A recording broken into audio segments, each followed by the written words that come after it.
Welcome to your new Wrestling Obsession. This is Off the Mat, and tonight we have a very, very special guest for you. We've got a creator who has built a career blending razor-sharp comedy, explosive action, and heartfelt storytelling in a way that honestly nobody else in comics quite does yet. You know him from books like Sex Castle, Assassination, I Hate This Place, as well as stepping into the squared circle with a crime caper that body slams genre's expectations, Wrestle Heist. A book that mixes over-the-top drama, professional wrestling, and a precision of chaos and a heist story all in one. He's a three-time Eisner. Should be Emmy. Eisner nominee. Welcome, Kyle Starks. That was a really good write-up. I gotta get you on my promo stuff. How are you doing tonight, Kyle? Thanks for joining us. Yeah, man. Thanks for having me. We're doing good. I have to say, absolutely loving Wrestle Heist. I was talking about it on this show to these guys, and have featured it in some of our comic book stuff. Definitely, really, really digging it. Thanks, man. We're glad to hear that. We're glad to hear it. We're glad you're talking about it. That's super important nowadays, and we gotta get the word out. There's not a lot of wrestling comics, so the good ones we got to talk about. Yep. Hey, listen, the wrestling renaissance is taking off, with a lot of different things now. But Matt did tell me about the book.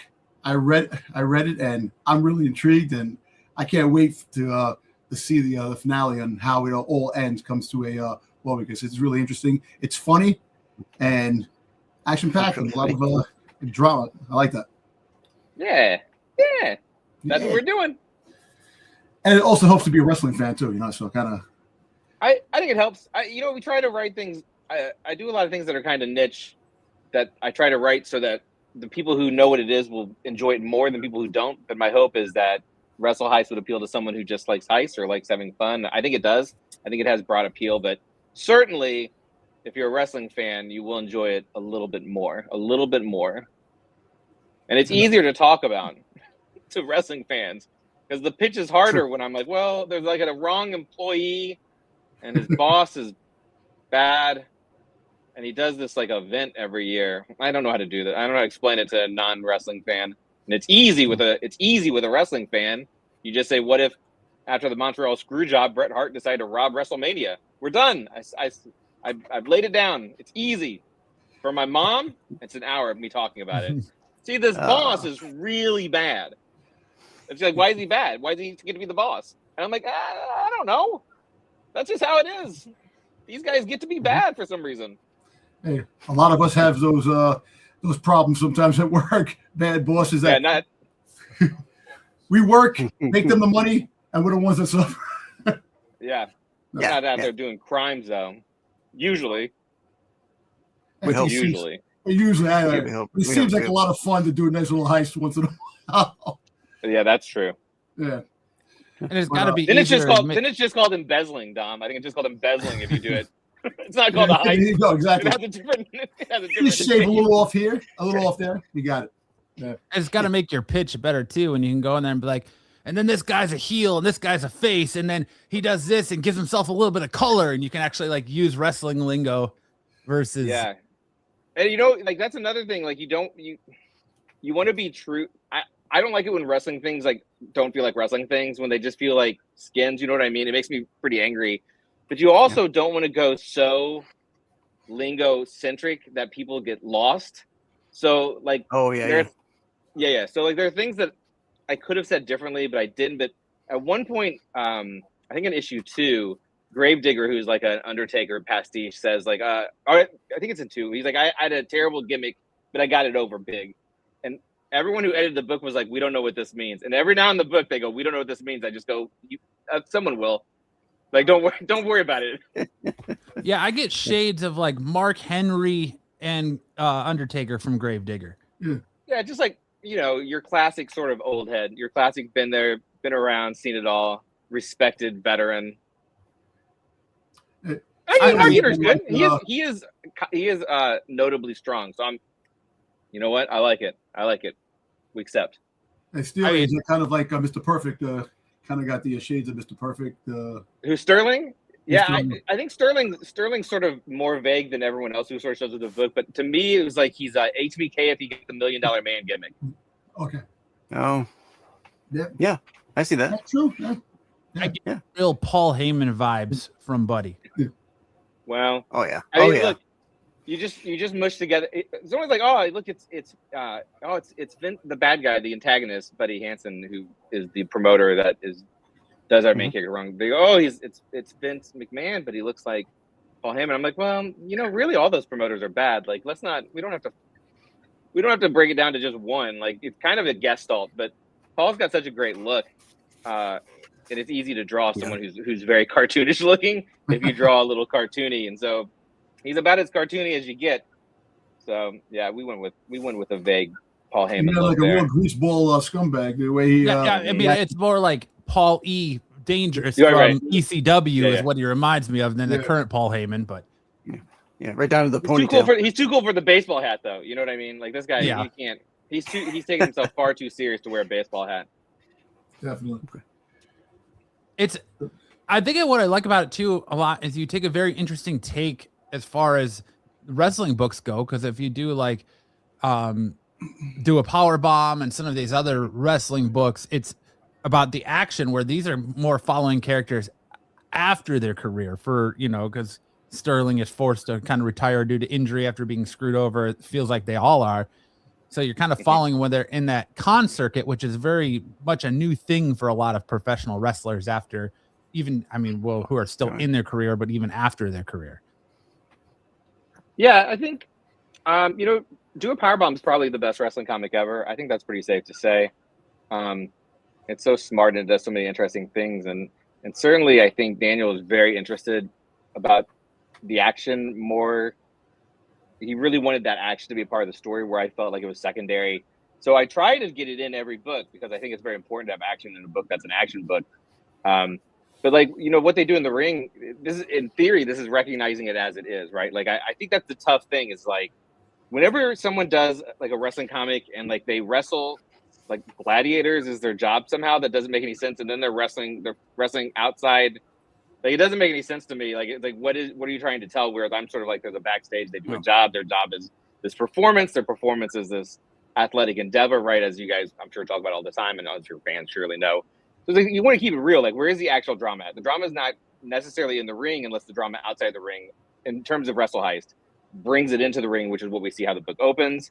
We see at the end of issue 2 and the beginning of issue 2.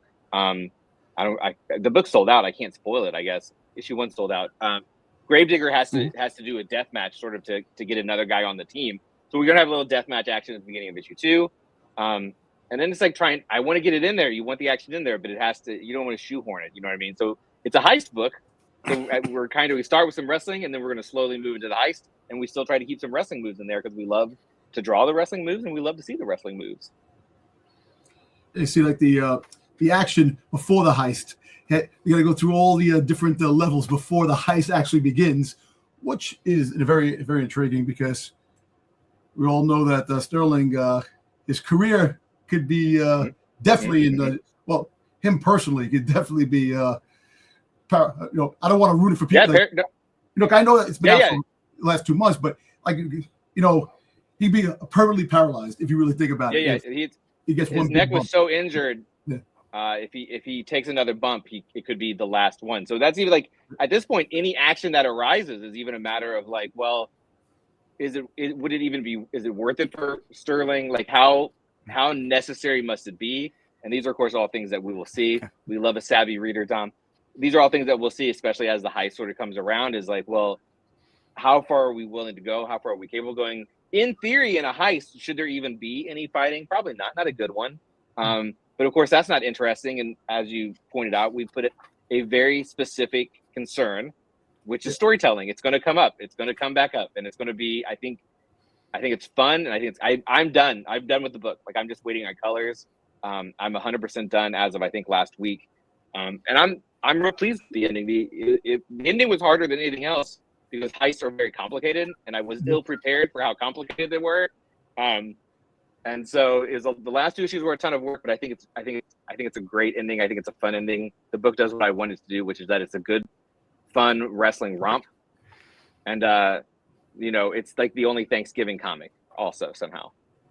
That's cool. Thanksgiving doesn't get enough love.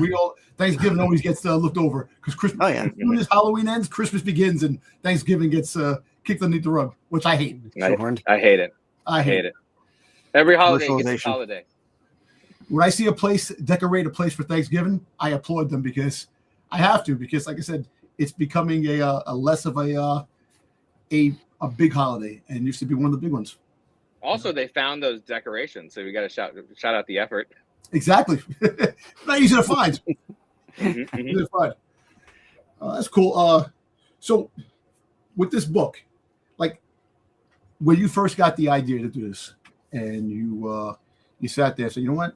I want to put together a heist, something that's wrestling, something I enjoy, and heist movies. Like what was the final product when you finally said, "Shit, I got the story." So this is a really dumb thing. So in comics we have something called Free Comic Book Day every year, and it's a really good day for retailers, and it's a day that a lot of people go to the comic shops, and just generally kind of a positive day for comic creators in the comic space. And over COVID, we didn't have that. We had nothing, right? And I said to my followers, I said, hey, if you guys give me a title, I'm going to make a 10-page comic.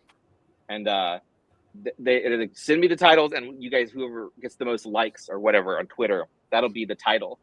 And the winner was a book called Karate Prom, which, unlike Wrestle Heist, it's pretty clear what it's about. It's about a karate prom. And I ended up doing a 32-page comic that I ended up then doing a 120-page comic that I sold. It came out 2 years ago, neither here nor there. But the second place runner-up that year to Karate Prom was Wrestle Heist. Someone said Wrestle Heist. And so I've been thinking about it since 2020. And I'm like, well, eventually I have to do Wrestle Heist. And really, like the impetus for it was, like, the last couple of years were not super fun for me for different reasons. I made good work, and the comics direct market's tough. Yeah. I'm sure you guys know. Getting visibility, who's the publisher you're working with, how frustrating is that publisher? And I was like, I just want to do something fun going into 2026. I want to do something that won't stress me out, that I know I will enjoy. And it was Wrestle Heist, because everything about it, as I'm coming up with the parts, I like every part. I like every part of it. It's just going to be fun. I have characters I really like. There's a character who I don't think is going to be surprised, but there's a character that's hinted at repeatedly that is going to join the team at some point. I think it's going to be people's favorite character of the book, who we've seen a couple times. It's just a fun book, and I love a heist. There's not a lot of heist comics, and now I can tell you why. They're very hard to do. It's a lot of preparing and then showing things in a way that are clear. So when they don't go well, people understand that they didn't go well. And they also, like, I do a lot of flashbacks. I'm sure you've seen, where things that have already happened will inform things that are going to happen. And so it's a lot of juggling. So when I thought it was going to be very easy and stress-free, I was not prepared that I'd have to plan and do a heist, which is hard, or we'd see more heists. You know, it's kind of funny reading issue 2. I know issue 2 with the Rey Mysterio and Dominic Mysterio, freaking like family situation, which was funny. Like, I was reading the one page, and also you turned to one page, and he's in the office. It's like, what the hell? Fucking guy. Yeah. I'm like, oh shit. That kid's got problems. He's got problems. I was like, damn. Yeah. I know Dominic Mysterio has problems with his deadbeat dad, but I think not quite the same. But you know what's funny? You know what's funny too is that just like that Mark Henry comment that you say that, and I never thought of it. Even though clearly, like, Dom is such a sleazebag, it makes sense. I never thought of it as Rey Mysterio and Dominic. I just like I love how there's always say a name, and then there's like Il Duh. There's son of, and then there's son of Junior, and that was really. I just thought the legacy thing was interesting. I never really considered the very obvious Rey and Dominic sort of parallel to that. Guys, I don't know if I'm good at this. When I'm looking at him, I'm like, what do you got? He goes, I see where he's going with this. Yeah, sleazebag son. Yeah, I get it. I never thought of it like that. I just, so whenever I do these stories, the characters, it's always function first, right? Like, the characters have to be able to do certain things and do certain things for the story to unfold as a story. and then I sort of come back in and try to figure out how to make them more interesting to me. So they need to. You always have to be adding something there, and there always has to be an obstacle with Heist. Like that's part of a Heist. It can't be easy, or else it's no fun to watch. So for them to go, oh, we need an athletic guy. I think the Asian guy in Ocean's 11, who they squeeze in the box, and they're okay. We need an athletic guy. We got to have an athletic guy. And I go, well, who's the most athletic wrestlers? It's luchadors. Luchador, check. Well, I need a problem though, because it can't be easy. It's like, well, he can't do it for some reason. So we need a different athletic guy. It'll be his son, and that's it. Like you just go down the list, right? I need someone who can do this thing, who can't do this thing, and then replace them. And then I go, well, how can I make him interesting? Like, how can you make this guy be someone who they probably don't even want? Like, why would you necessarily want sort of the drugged out kid who can't keep his stuff together to then go and do the most important part of your heist? Like, I like that. And then I go, oh, well, you know, whatever sort of drug problems he has potentially makes him even doing whatever he needed to do an obstacle in itself. I'm like, well, that's really interesting to me. So it's sort of like an unfolding of what do they need to do? And then how can I make them interesting to me? And there's just an interesting parallel. It's so funny. I feel dumb that I never even. I just like. I love the El Hijo thing. Yeah. I think it's one of the greatest things is that a son can just be. There now, his son is here. I'm the greatest luchador of all time, and here is his son. Meanwhile, the father's been legendary for the longest time, and it's not his son. Yeah. And then they do junior. It's very complicated, and it's like that. So that's the whole thing I had to go through. Who are they? And now they're the minis. I don't know. It's a lot. But yeah, it's so funny. Like it's so obvious. It's just like maybe they're all scumbag sons. I don't know.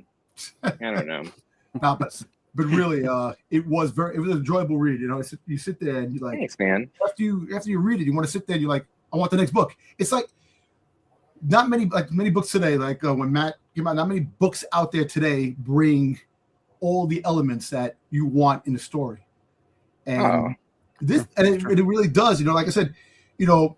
Like the artwork goes with the book. Thank you. You know, and it's just an enjoyable. It's very enjoyable to read something that's definitely that's satisfying. And yeah, and I have to say I love the nod to Pro Wrestling Illustrated for the covers. Yep, it's legally distinct though. Let's be clear, it's legal. Okay, I said nod, homage, legally distinct. However you want. Whatever we need to say. But. I like I was on their podcast too, and they didn't get mad at me. There was no cease and desist or. That's good. Oh, that's good. Guys, careful. I'm terrible at covers. Hero shots, like a big dramatic hero shot, is not my expertise. I'm really, like a sequential storyteller. Like I'm really a panel to panel clarity guy, and so I'm bad at covers. And the best idea I thought I had was, I'm just going to do it like old PWI covers because. If you're a wrestling fan and you see it, and I think there's a lot more wrestling fans in comic stores than even maybe people think. You know what I mean? So it's like you're going to see that and go, I know what that is, and hopefully try it. So yeah, that was one of the things I was like, oh my gosh, like this is the best idea I've ever had. And then I decided because single issues are tough, like why buy a single issue instead of getting the trade? And I was like, I'll do all this back matter, and I'll make it look like 70s wrestling magazines. And as it turns out, that is the peak of my design skills. My ceiling for design skills maxes out at 1971, paste up design. Wow. Hey, listen, I'm a product of the 70s. 1970, I was born. Love the 70s, love the 80s. So anything with any type of a nostalgia from those, that really draws me in, man. I love that. Yeah, we were proud of it. We're having fun with it. We're having a lot of fun.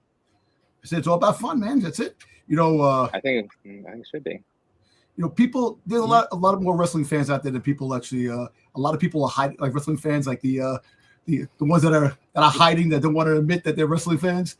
You know, but hey, listen, it's great to be a wrestling fan because there's so much to give. And these are two genres that seem to run parallel with each other. Yes, a lot of comic book fans. I know a lot of comic book fans that are wrestling fans, and vice versa. And you got a lot of professional wrestlers that are in the comic book industry, like. You know, CM Punk for one, Danhausen. There's a lot of professional wrestling guys that are big in the comic book space too. So that's really cool. When you were writing Wrestling Heist, did you pull everything from like your knowledge as a professional wrestling fan, or did you actually interview anybody in the professional wrestling business for this book? So I mean, I don't think I did. I talked to a couple guys who are in the industry. I'm not for sure how much they informed me, as rather verified what I thought was true was correct. I spoke to, I'm friends with Jason Ayers, who's a WWE SmackDown referee and a big comic book fan. He supports a lot of comic creators. We love him. And he's great. And he hooked me up with Shane Helms, and I had a brief, I don't know, like a short text exchange. And I don't think he wanted to chit chat with me. Oh. But he did answer some questions. You mean the Hurricane didn't want to chit chat with you? No, he did, but I don't think okay. I think there's, and I'm speculating because just the way the conversation went, is whether or not maybe I was not making my questions clear, or if there's always a little bit of maintaining kayfabe, even to someone who, like we guys, we know what's going on. You know what I mean? Right. Because I was like, well, so at the end of issue 1, Gravedigger is doing a death match so that the Rey Mysterio past use's son can get out of a deal, and I was like, oh, you know, like, hey, what do you think you would say if someone was like, what would you say to someone who's going to do this? Which I wanted some sort of, like, you'd go, close your eyes when the fluorescent lights are coming, or some sort of advice you might give someone as a peer. And he was like, I'd say don't do it. And I was like, okay, like, fair enough. There you go.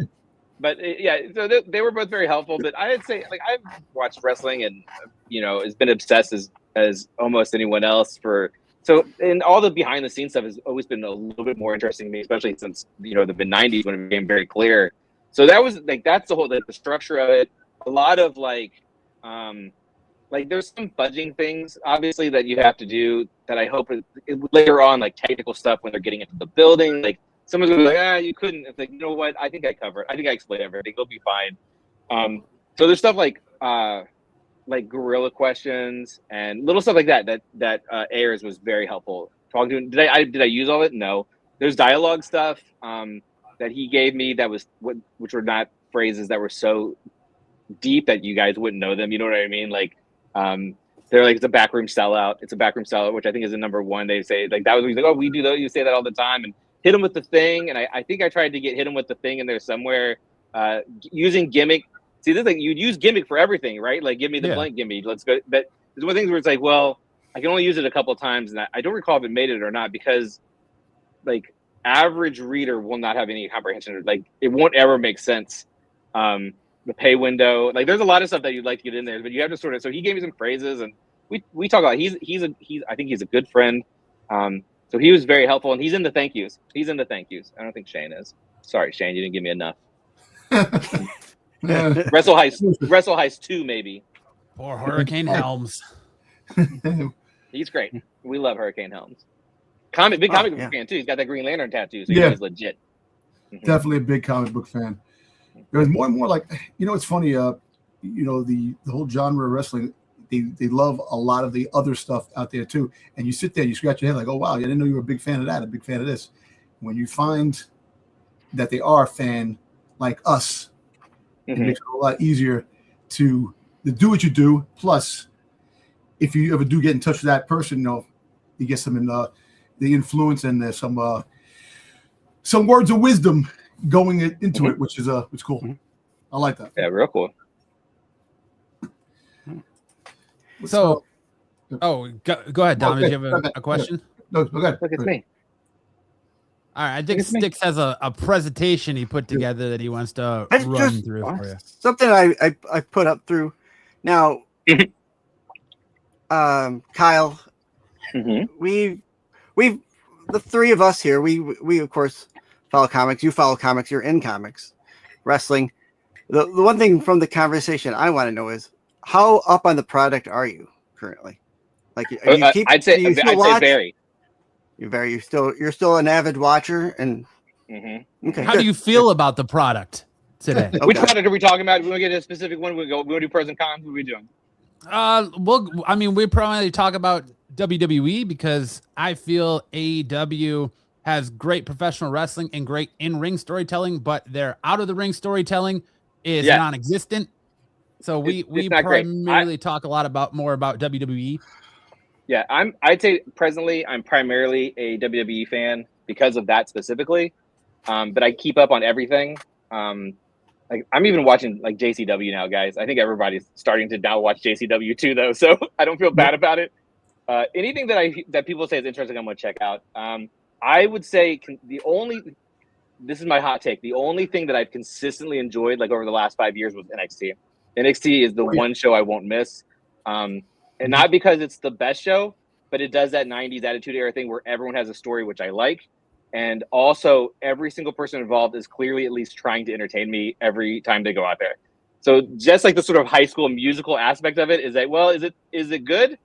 Listen, I don't know if it's good, but they are trying very hard to entertain me, and I'm not for sure anyone else is every single time they go out there. Okay. So yeah, I'm very avid. I love the AAA stuff. The AAA stuff is always fun. I'm so stoked that they make that visible and they give us English speaking, because I only speak one language. I wish I spoke Spanish, but it's good to have someone bring clarity to it, which I think is great because it's really entertaining. I think it's a good opportunity for a lot of guys who deserve a shot on WWE are going to get real opportunities there. I know a lot of people are very mad about my beloved Rey Fenix in WWE, but don't you think he's going to be just AAA champ in like a couple of weeks, right? Like they have to just that's what he's going to do. I want him to do more. I'm a huge Rey Fenix fan. I wish he would get the push that his brother got right off the gate. But you know what the problem is that Penta is his charisma like personified, and Rey's a super good wrestler. And one person's going to benefit in WWE a lot more than the other one. True. But I'm not worried about Rey. I just let's let Penta be Penta for a while. So I love the AAA stuff. I love NXT. I don't miss NXT. NXT's in a weird kind of bad spot right now. And I think WWE's in an interesting spot because I think we're about to see a major rollover. And I'm really interested in the young people that they have. I think it's a really, really interesting crop of people. And I'm looking forward to seeing what your Javon Evans and your Trick Williams and your Obafemis and your Joe Hendrys, even what the next 2 or 3 years look like. I'm pissed. Where's my boy Ethan Page? Come on, man. I'm tired. Ethan Page belongs in the main spot. I'm sorry. I think I like Ethan Page. I think he's the most mid-card wrestler of the modern era. He's the Bobby Roode of 2026. So I like him. He's very good, but I don't. And Matt turns around, calls him the Miz, the modern day Miz. I could see it. He feels like the modern day Miz of NXT to me. I'm way more interested in like Mello than I am in Ethan Page. You know what I mean? Like Ilya Dragunov. Those guys just, and Ethan's out there. The Ethan and Chelsea stuff, especially the AAA stuff they're doing, is that's very good. It's very good. She's out now with a broken foot, which really stinks. Oh, is that right? Yeah, she broke a foot. So we don't know Chelsea. how long it's going to be. Look, we all know that wrestling get hurt, this and that. So she hurt herself on SmackDown just last week. So that's this week, right? Yeah. So unfortunately, I love AAA, but I like AAA before WWE came in the picture because AAA Mania was crazy, over the top. Like even though it was in Spanish, you could still watch it, and you got what was professional wrestling is, I feel like, is a language of its own, and it transcends our language barriers, and just what's going on in the ring you can understand, and just over the top of the production was, and how crazy the performers are, and what they're pulling off was so much fun. I'm a little bit worried WWE is gonna water that down a little bit. AAA, their big show is bonkers. But again, I'm a narrative guy, so I like for someone to go, oh, Mr. Iguana is having a romantic relationship with so and so I know like what the issue is. You know what I mean? Like, sure, you can watch the ring and go, oh, I think these guys don't like each other, but I like knowing. I like knowing that's like, I love New Japan and Stardom are two, like Stardom. I've seen 2 live Stardom shows, and they're the best, like 2 of the best live shows I've ever been to. But it's like, man, it's so much lore, and there's no one to explain it to. You know, right? So there's all these sort of obstacles to getting into it, and so it's like that's one of the things. Like that's why I'm really stoked about that aspect of WWE. Like, will they ruin it? Will at some point it just be the minor leagues for whatever Hispanic wrestlers they don't want to put on TV? Probably, and that'll suck. But right now, it's Mr. Iguana. You know what I mean? Like, it's the Grande Americano stuff, which is wouldn't be the same here. You know what I mean? Like, it's better because of this, and I love it. I'm really enjoying the AAA. I'm really enjoying NXT. Is the one thing I've watched, and I was like, I won't miss. And other stuff I Freedom watch, Walker. and then I'll watch like recaps or whatever for almost everything. Like I got like 3 guys on TikTok that are telling me what happened on Collision, and thanks guys. And every now and then I go, man, I kind of wish I was watching AEW again, but that puts me at 11 hours a week or whatever. I can't do it. My wife asked me on Monday night when I was watching Raw, she's like, not to take shots or be disrespectful, but how many nights a week is professional wrestling on? And I was like, well, you got Monday Night Raw, you got Tuesday night NXT, you got Wednesday night Dynamite, you got Thursday night TNA, you got Friday night SmackDown, now you got Saturday night Collision, and you got Ring of Honor in there. Ring of Honor, yeah, and so like every night almost. Every night. I'm really enjoying Evolve. That's Wednesday nights. We're watching Evolve on Wednesdays. Yeah, there's a lot, and I finally cut ties on my IWTV. I had it for many years, and eventually I'd be like, it's just overwhelming. Or rather, I would say for a while it was underwhelming, but like you can always find, and the JCW stuff, because Russo's over there and they have a bunch of guys you recognize, is pretty interesting because it's all story. I'm not saying it's good story. That's not my job. But like I love it when they're trying to tell me a story. I'm a big Chikara guy. I like Lucha Underground. I think was one of the best things that ever happened. Oh yeah, that was fantastic. Listen, when I tell people that Io Sky fought Penta, Penta, and freaking Chelsea Green fought Penta, got thrown in 3 rows in the chairs, murdered. That was amazing. I go, WWE would never do that. They don't want to. You can't fight women and men anymore like they used to, like the Attitude Era. They're coming around. They're coming around on that a little bit though. A little bit. They're trying to sneak it in a little bit. Yeah, but come on, that was the Lucha Underground was insane. Lucha Underground's great. I think like if you just really love narrative, and it's good wrestling. Like here's the thing, the wrestling's not good. I don't think it matters, but like Chikara had like time travel. It had evil dimensional versions of their champions. That's right, my uncle Tony Stark. Tony Stark. Confirmed this weekend is that my uncle he did get me into comics because my parents did not read anything, so I don't know why we're reading comics so much. I wanted to ask you about this because I had read this and I wanted to make sure this was a true fact because sometimes things on the internet aren't exactly true. No, it's true. He used to write a column for, I think it was the Overstreet, for one of the comic price guides, the monthly called Comics in a Flash. I'm almost sure it was Overstreet. It might have been the other one that's not Overstreet that was also respected. It's only been 20 years. Overstreet used to have like a monthly magazine that they would put out. Yeah, he had a column in it. Since he was a kid, he had a side business that was mail order Golden and Silver Age comics. So whenever we go spend the night at Uncle Tony's house, we get to read his Jimmy Olsen's Superman's best friend, Jimmy Olsen, which is my favorite thing to read over there, and just to go through like his stacks. So yeah, Tony, my Uncle Tony, shout out Uncle Tony, still in comics today, does a lot of pressing, whatnots. I don't know what he does, but he's cool. He's a presser now. There you go. Yeah, he does everything. Did he have a shop, or he just ran it out of his house? He had a mail order business. Like he would literally Xerox off a catalog and had subscribers that would get the catalog however often he sent it out, and he'd mail out the catalog, and then they would mail him. Yeah, it's cool. He's done it forever. Like I think since he was a kid. Yeah, those days are long gone. I mean, most with the internet, everyone can go. Like I could order stuff from the UK or wherever, Finland, if I wanted a comic book and have it shipped over to me. The whole mail order and getting comics in the mail thing, that's a thing of the past. Now it's eBay. Those are the things I remember and that I love. Yeah. Well, you can still get them in the mail, but I mean, how many people are actually? Yeah, but he would send out like half a page folded, and it'd be. I mean, they were thick. Who knows what who knows what it cost him in postage to send those things out? Yeah, Uncle Tony, not that Tony, different Tony. The state of comic books, like people. Like you can read them online, you can do all these things, but the old school, having the physical copy in your hand, there's nothing like having the physical copy. Oh, you got to have that physical copy. I agree. Yeah, man, it's great to read it. I've turned on it. Guys. I like reading on my iPad. But mine's a big one. I got a big one. It's the size of a comic page. I love Hoopla. Hoopla is a great service if you're a comic fan, especially since they're so expensive now. Now you can, if you have a library card, you can read comics for free on Hoopla. We love that. So I've turned. Also, I'll tell you what, man. Because I worked in a comic shop. I've had comics my entire life. I worked in a comic shop from 14 to 22. Like, we love our comics. But can I tell you what I hate? I hate if I want to read. Like, I love DP7. I love Mark Grunewald's DP7, New Universe, right? I have to pull out all these things out of a box. I have to then take them each one out of its bag, and then after I read them, I have to put them back in the bag. I hate it. I despise it. That's no way to read a story. That's no way to do it. So I love trades. I do like holding them. I do like being able to sit down. Yeah. I like to be able to take it where I'm going for sure. It's like I've never really liked monthlies. I don't think especially since I've been making comics. I prefer, and I'm looking where we go. 1, 2, 3, 4 of these are graphic novels that I made. 4 of the 6 up here were graphic novels that I made because that's how I like.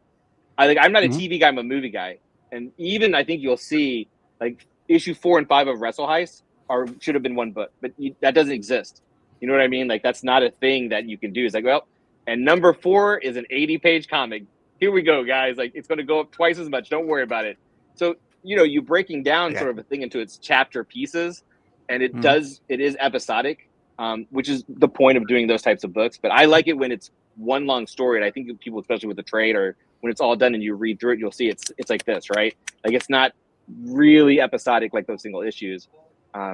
So I like the trade, and that's like the best. The digital works really well for that because you're just, you know what I mean? Like you just get to read them. You get to read the issues, and we like that. Right. We like that.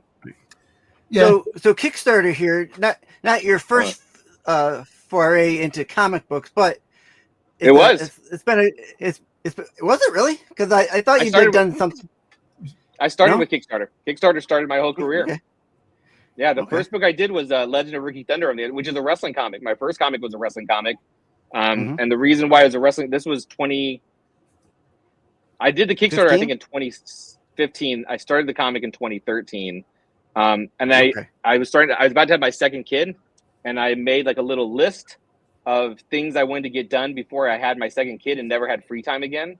And number 1 on the list was finish a comic. Dom's like, I get it. Yeah. It wasn't make a comic. It was finish a comic because I've tried over and over for the years, especially when I was younger and in high school, and I never finished one. So I was like, well, I'm going to finish a comic. That's my goal. And I started doing Legend of Ricky Thunder, and I knew if I made something that I wish existed, which was a wrestling comic, I would finish it. And at the time, there really wasn't anything of note. There was wrestling comics, but nothing of note, I would say.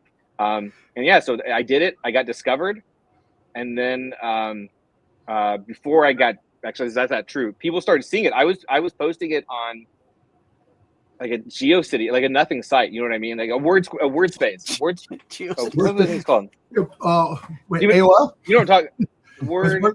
You don't talk about. They were those old. Yeah. I can't think what they're called. But you know what I mean? They were that old site where you could make your own website, and I didn't promote it. It was just I put it on there because. WordPress. It was WordPress. Thank you. I knew that if I said I was going to post something on Tuesday and Thursday, that my overdeveloped need to never not do what I say, I would post something no matter what. Whether it is even good, I'd post a page.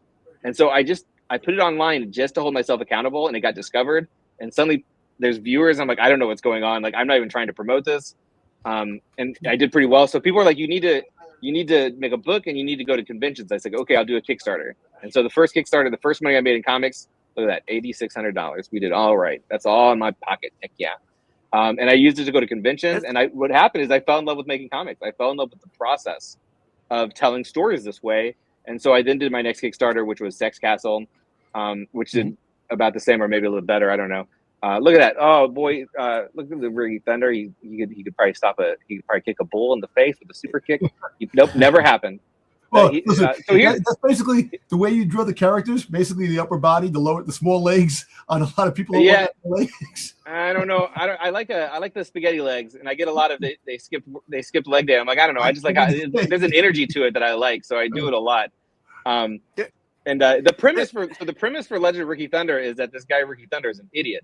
And he's just became world champ, and he does not think wrestling is fake. He thinks it is super real, which is dumb because he's doing professional wrestling, and everyone's like, this guy is a nightmare. The perfect wrestling hair. So we're going to put the belt on him. He has perfect wrestling hair. He's got the look. He's got the mustache. Mullet.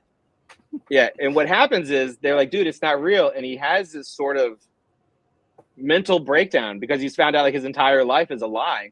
And as he's sort of like Peanuts, Charlie Brown, sad walking, trying to put his life together, an alien invasion happens. But they say if they can beat the world champion, if the world champion can beat them in a fight, then they won't do the invasion. So he has like an actual wrestling match as our world champion, see, because he's got the belt against aliens and he wins. Obviously, spoilers. He wins. He's the world champ. It's got a dragon with 2 Uzis. That's his belt. If you were wondering what's going on there, as any great belt should be. The Tiger King vibes. The way he looks is Oh yeah, and he fights the bad guy, the alien. The alien is literally the Amazon from pro wrestling. It's literally the Amazon. Yes.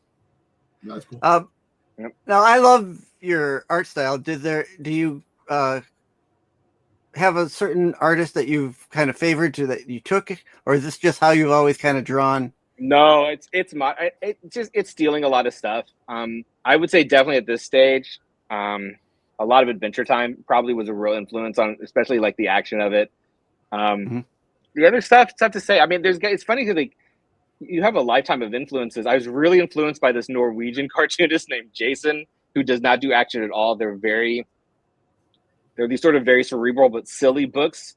One of them is about it's called I Killed Adolf Hitler. It's about a guy gets a time machine and he tries to kill Adolf Hitler. That's pretty funny, but everyone looks like dogs and stuff. And no one emotes, but what's great about him is that he shows like you can tell a comic with very little if you do it in a way that makes a lot of sense and is very clear. And so those were my inspirations. A lot of this stuff I'd have to get into it. I love Evan Dorkin, probably art wise.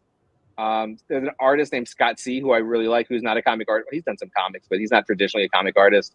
You just pull from everything. I think you try to find the thing that feels the most like you. And you look, they don't have eyeballs. I draw eyeballs now. I draw backgrounds now. We try to get better every time, and that's the game, right? Yeah.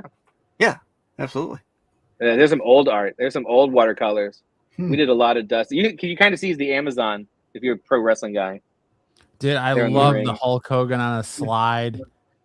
I did a whole art show of Hulk Hogan. I did a whole art show of Hulk Hogan's that are lost to time, but one's him and the Incredible Hulk having I think ice cream together, and it's just him. I love that hanging out. That's a real Scott C. If you look up Scott C, you'll see it's a huge influence. I love the CM Punk with the lollipop. All right. Yeah, just hanging out. People, I've drawn a lot of CM Punk. CM Punk's very high on the list of wrestlers. I've Shinsuke. Shinsuke's number 1, and probably CM Punk. That's probably the top 2 wrestlers I've drawn. And then Dusty might be third, honestly. He's very popular here in the Midwest, as he should be. Right. Yeah, that's on my website, cowstarks.com. I got it. Sticks loves Shinsuke like more. He loves the slow style. The king of slow style, yeah. The king of slow style. Now, in your Kickstarter video, the climactic ending of your Kickstarter video is great. Where I guess this is your a buddy. I guess I'll say is a buddy, or I don't know. He gives you a nice chair shot at the end. Yeah, well, you got to take a chair shot. I think we did 3. I think the first one was the best one. There might be were there outtakes. I can't remember. I think we put outtakes. Or if we reached a certain level, I sent out outtakes to people who had backed the comic. But I got my hands up. Don't worry, guys. I wasn't doing it like Mankind Rock 98 or whatever. I'm not doing that. I got my hands up. I got my hands up, guys. I knew what I was doing. You mean you don't want a little bit of CTE? You don't need a little CTE from taking a chair shot to the head? Yeah, for a Kickstarter video that might not make any money. I got my hands up, guys. Don't worry. I knew what I was doing. Whatever money goes to the Kickstarter, be going to medical bills. So you get the chair. I got my hands up. That's it. I'm not messing around. That's funny. You had your hands up with the chair. I remember one time, going back many years, I had my family over, and we're talking. All of a sudden, my friend takes a chair. He comes around and he swings it at me, and the way it worked out, as he swung it, I did put my hand up, and then my brother grabbed me and put me through a table. So it all worked out, not even just like we rehearsed it. It just happened. Like he just came out the chair, just playing around, and I went, "Oh shit!" I put my hand up. My brother grabbed me, rock bottom. Oh, rock bottom! A lot of things about you. I thought we were doing a German suplex. It had German suplex energy. Rock bottom. That's okay. That's an okay way to do it. I would be like, listen, you guys know they talk about that before they do that stuff, right? Like you can't surprise a guy. I know exactly. I was standing there talking to somebody, and I turned around. My friend just ready. And it was funny. We talk about it to this day. So here are the few books that you've done covers for, and some script work for. I did a couple covers as well. Here. Yeah, wow. I've been doing it for a long time. Peacemaker, that's a good one. Yeah. Do you have a certain company, or not that you have to say, but that you have liked working for, that you think, because you've been with Image for quite a few years now. I've done a lot of Image. I've done a lot of Dark Horse. I've done. I mean, I it's almost easy to say who I haven't worked for at this point. I've done a lot of DC for the last couple of years. I've been very fortunate to be with DC. I'm part of the Vertigo. Vertigo is coming back, and I'm part of that rollout next week. I got that. There's pros and cons to Skybound. I did a bunch of Skybound books. There's pros and cons to everybody, and you're always sort of trying to find the place that will let you tell the stories that you want to tell. Image is great because that's all they do. You tell the story. Like if they're interested in printing it, then you get to do whatever you want, which is great. I could have been like, hey, I want to do 12 issues of Wrestle Heist, and then if it sold, I could do 12 issues of Wrestle Heist. So in 2026, it probably wouldn't have. And they'd be like, it's 7. They're like, it's not selling. We were losing money. We're not going to do it. So you go, what's reasonable? 5 issues is reasonable. In fact, in 2026, it's probably 1 issue too many, but we'll see. We'll see how that goes. Right. So Image is great for that because I like to tell my stories. Of the big two, I've had more success and been given more opportunities and kind of enjoy those opportunities more at DC. DC is very much about letting people cook. About letting them do what they want to do in a way that you're put in a position of strength. I was at Old Oni. Oni's got new. I'd like to be with New Oni, but Old Oni I thought could very well be a home that didn't quite work out. But I did Rick and Morty there for 5 years. I did Kill Them All. I did Dead of Winter. I've done so many books, guys. I did. Oh yeah, Boom. But I'd say, creatively, it's who's going to let you do your thing, and then who's going to sell it. Skybound was great about both of those things, but they own it. So it's like, well, if it's very big success, I won't see a penny. You know what I mean? Like there's no additional benefit for me if the book gets optioned. I don't see that money because I don't own it. So you go, well, probably not Skybound, right? Probably not Skybound. Image is tough because you're very much gambling. Like I don't get a page rate to make Wrestle Heist. I don't get paid to make Wrestle Heist. I get paid from sales. Like, well, that's terrifying. I'll tell you this, and I don't want to brag. I think it was 38 out of 50 Image titles. So it did not do very well, guys. So not great. We're not happy, but we love the book, and that's all that matters. That's all we can do is make a good book and talk about it. So there's pros and cons of everybody. Dark Horse creatively is great, but they can't sell a book. Like it's very frustrating, and I like them. I like all these editors. There's very few places that I wouldn't work with again, and there's very few places that I won't work with because we want to tell the stories we want to tell, and we want people to see them. So I feel like Dark Horse has had a bad decade because they lost that they lost Star Wars, and that was their big seller. I mean, and then they had to come up with new stuff.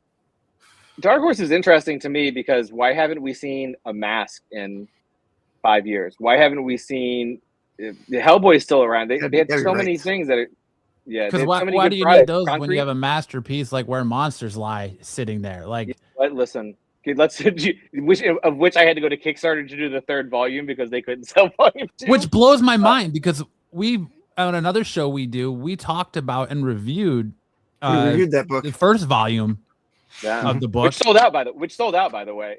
And then it felt like it was great. I don't know if Dark Horse just didn't push volume 2. Like I read the 1st issue of volume 2, and then it like disappeared. Yeah. And it sucks that you had to go to Kickstarter for volume 3. It sucks, but I will say, like we did 50 pages instead of 88, right? And it's everything that I wanted in that 3rd volume is in there, which is what the most important thing to me. And it's working with Peter, who I think is a great artist for that series. But yeah, I think they thought because it sold out, everyone would just know about it. But my fans, like the people who like me, and like there's a show called Heroes Con in Charlotte, which I think is my favorite show in America.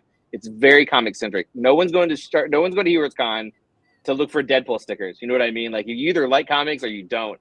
And I see the same people there every year because it's my favorite show to go to. And the number of people who came up when I was selling the trade for volume 2 were like, there's a volume 2. And I'm like, I'm talking about it on social media. Like you guys aren't even hearing me talk about it, much less the publisher talk about it. We waited. There's all these things you go, why did we wait a year? I don't know. Why did we wait a year if it's sold out? To put another book out? there's all these little. You Right. go what? Who knows? I don't know. But I'll tell you what. I think the second volume is as good, if not better, than the first volume, and I'm stoked to do this third volume because it's very good. It's very fun. It's exactly what I want it to be.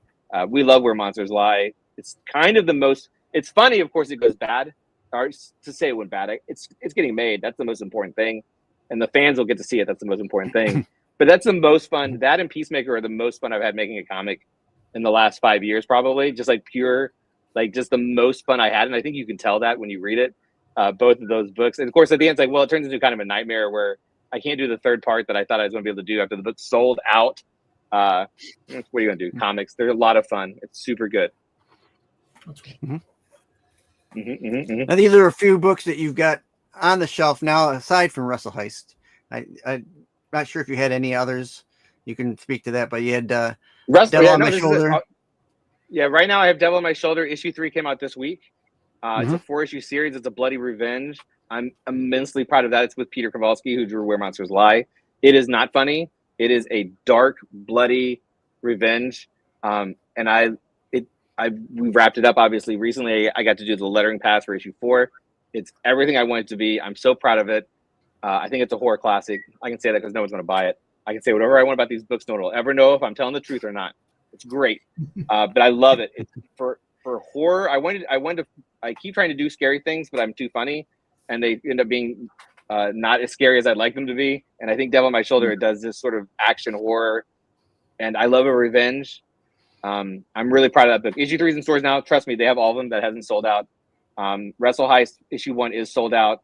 The Squirrel Girl thing, I don't know if I drew one page.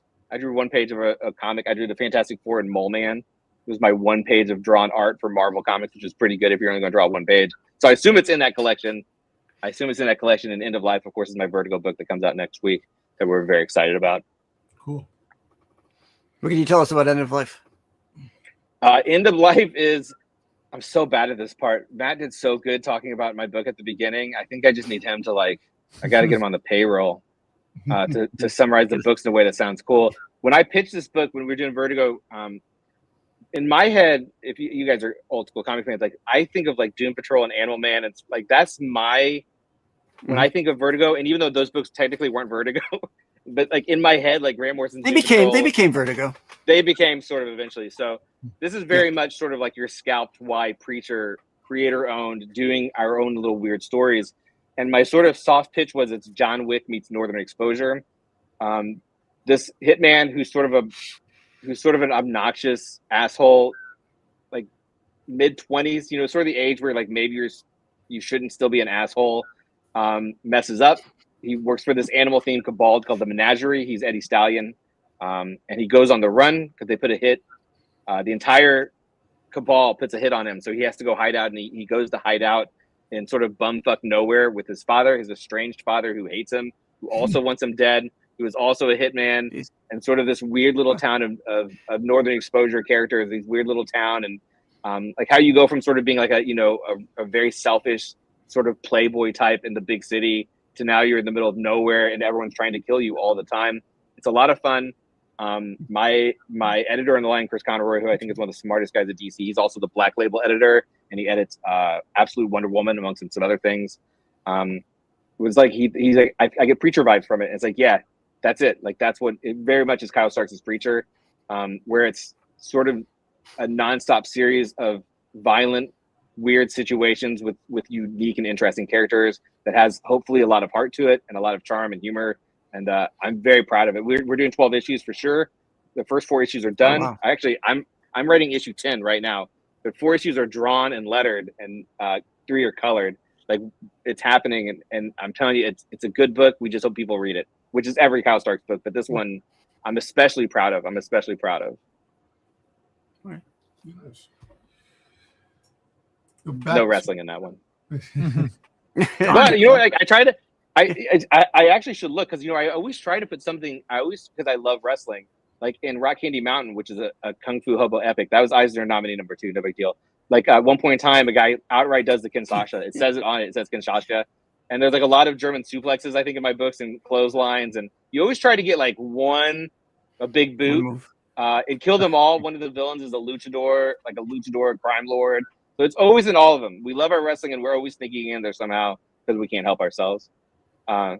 And sometimes it's just background characters. Like if you're very astute, you'll be like, I think that's supposed to be Earthquake. And you'll be like, yes, it was. It was supposed to be Earthquake. Look at all these covers. You know, it's funny, Kyle. You like horror too? You like? Yeah. Did you catch the movie Dark Match on Shudder with Chris Jericho? I thought it was okay with Chris Jericho. I thought it was okay. I thought it was okay too. Me and my wife sat there and watched it, and we were like, "This is so absurd." It was funny. It was interesting. It was fun. It was it was a solid. I feel like that's what So if we're going to horror and comics and wrestling sort of all exist in the same pop culture space to me, which is to say this: they're all low art, and I say that respectfully, but they're all considered generally low art, right? Like you're not going to go to the Guggenheim. They're not going to have. It's not going to. None of those three things is going to be there, right? So they're generally frowned upon. They're low art, and I think they all benefit. Those three things benefit from being cost effective. Like the more they are for the common man, the more successful they are, right? But what's interesting for all these things is that they're sort of put in these boxes that where they're limited in the storytelling. There always has to be violence. You know what I mean? It's almost always good versus evil. But even when they're bad, they're still pretty good. Like it has. Someone was like, "When is a wrestling match too bad? When is a wrestling show too bad for it not to have been fun?" And the answer is like, if you think someone's going to get hurt, otherwise it's fun. Even if it's terrible, even if it's like three brothers wrestling in their backyard, like it's kind of fun, right? True. But they're all like comics. There's always fighting. There's good versus. It's all they're sort of limited in where they are because of the scope of where they exist. So whenever the narrative rises above those things, I love that more than anything else. Like that's the highest art can be because. Wrestling, every problem has to be resolved in one place, right? It has to be resolved in one way, in one place. Everything happens, it has to. There's never a situation where there's an embezzling situation. Like it's always in the end, they have to fight. And so whenever you're able to tell a narrative that goes above this, and I fixated on sort of the most recent one to me, but the sort of Sammy Bloodline story, like it's so good, it's bigger than all of this. And it rose above all of these sort of parameters that lock it up. And it's always the best. And I think that's what we always strive for. And if you look at, your Watchmen's, your Dark Knight Returns, whatever probably your favorite comic is, or your favorite horror movie, like Get Out, An Exorcist, when they become more than just, it's a scary movie, you know what I mean?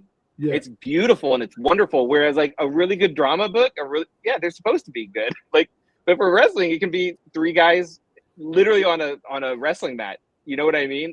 And it'll be a good time. And that's not true of most other genres.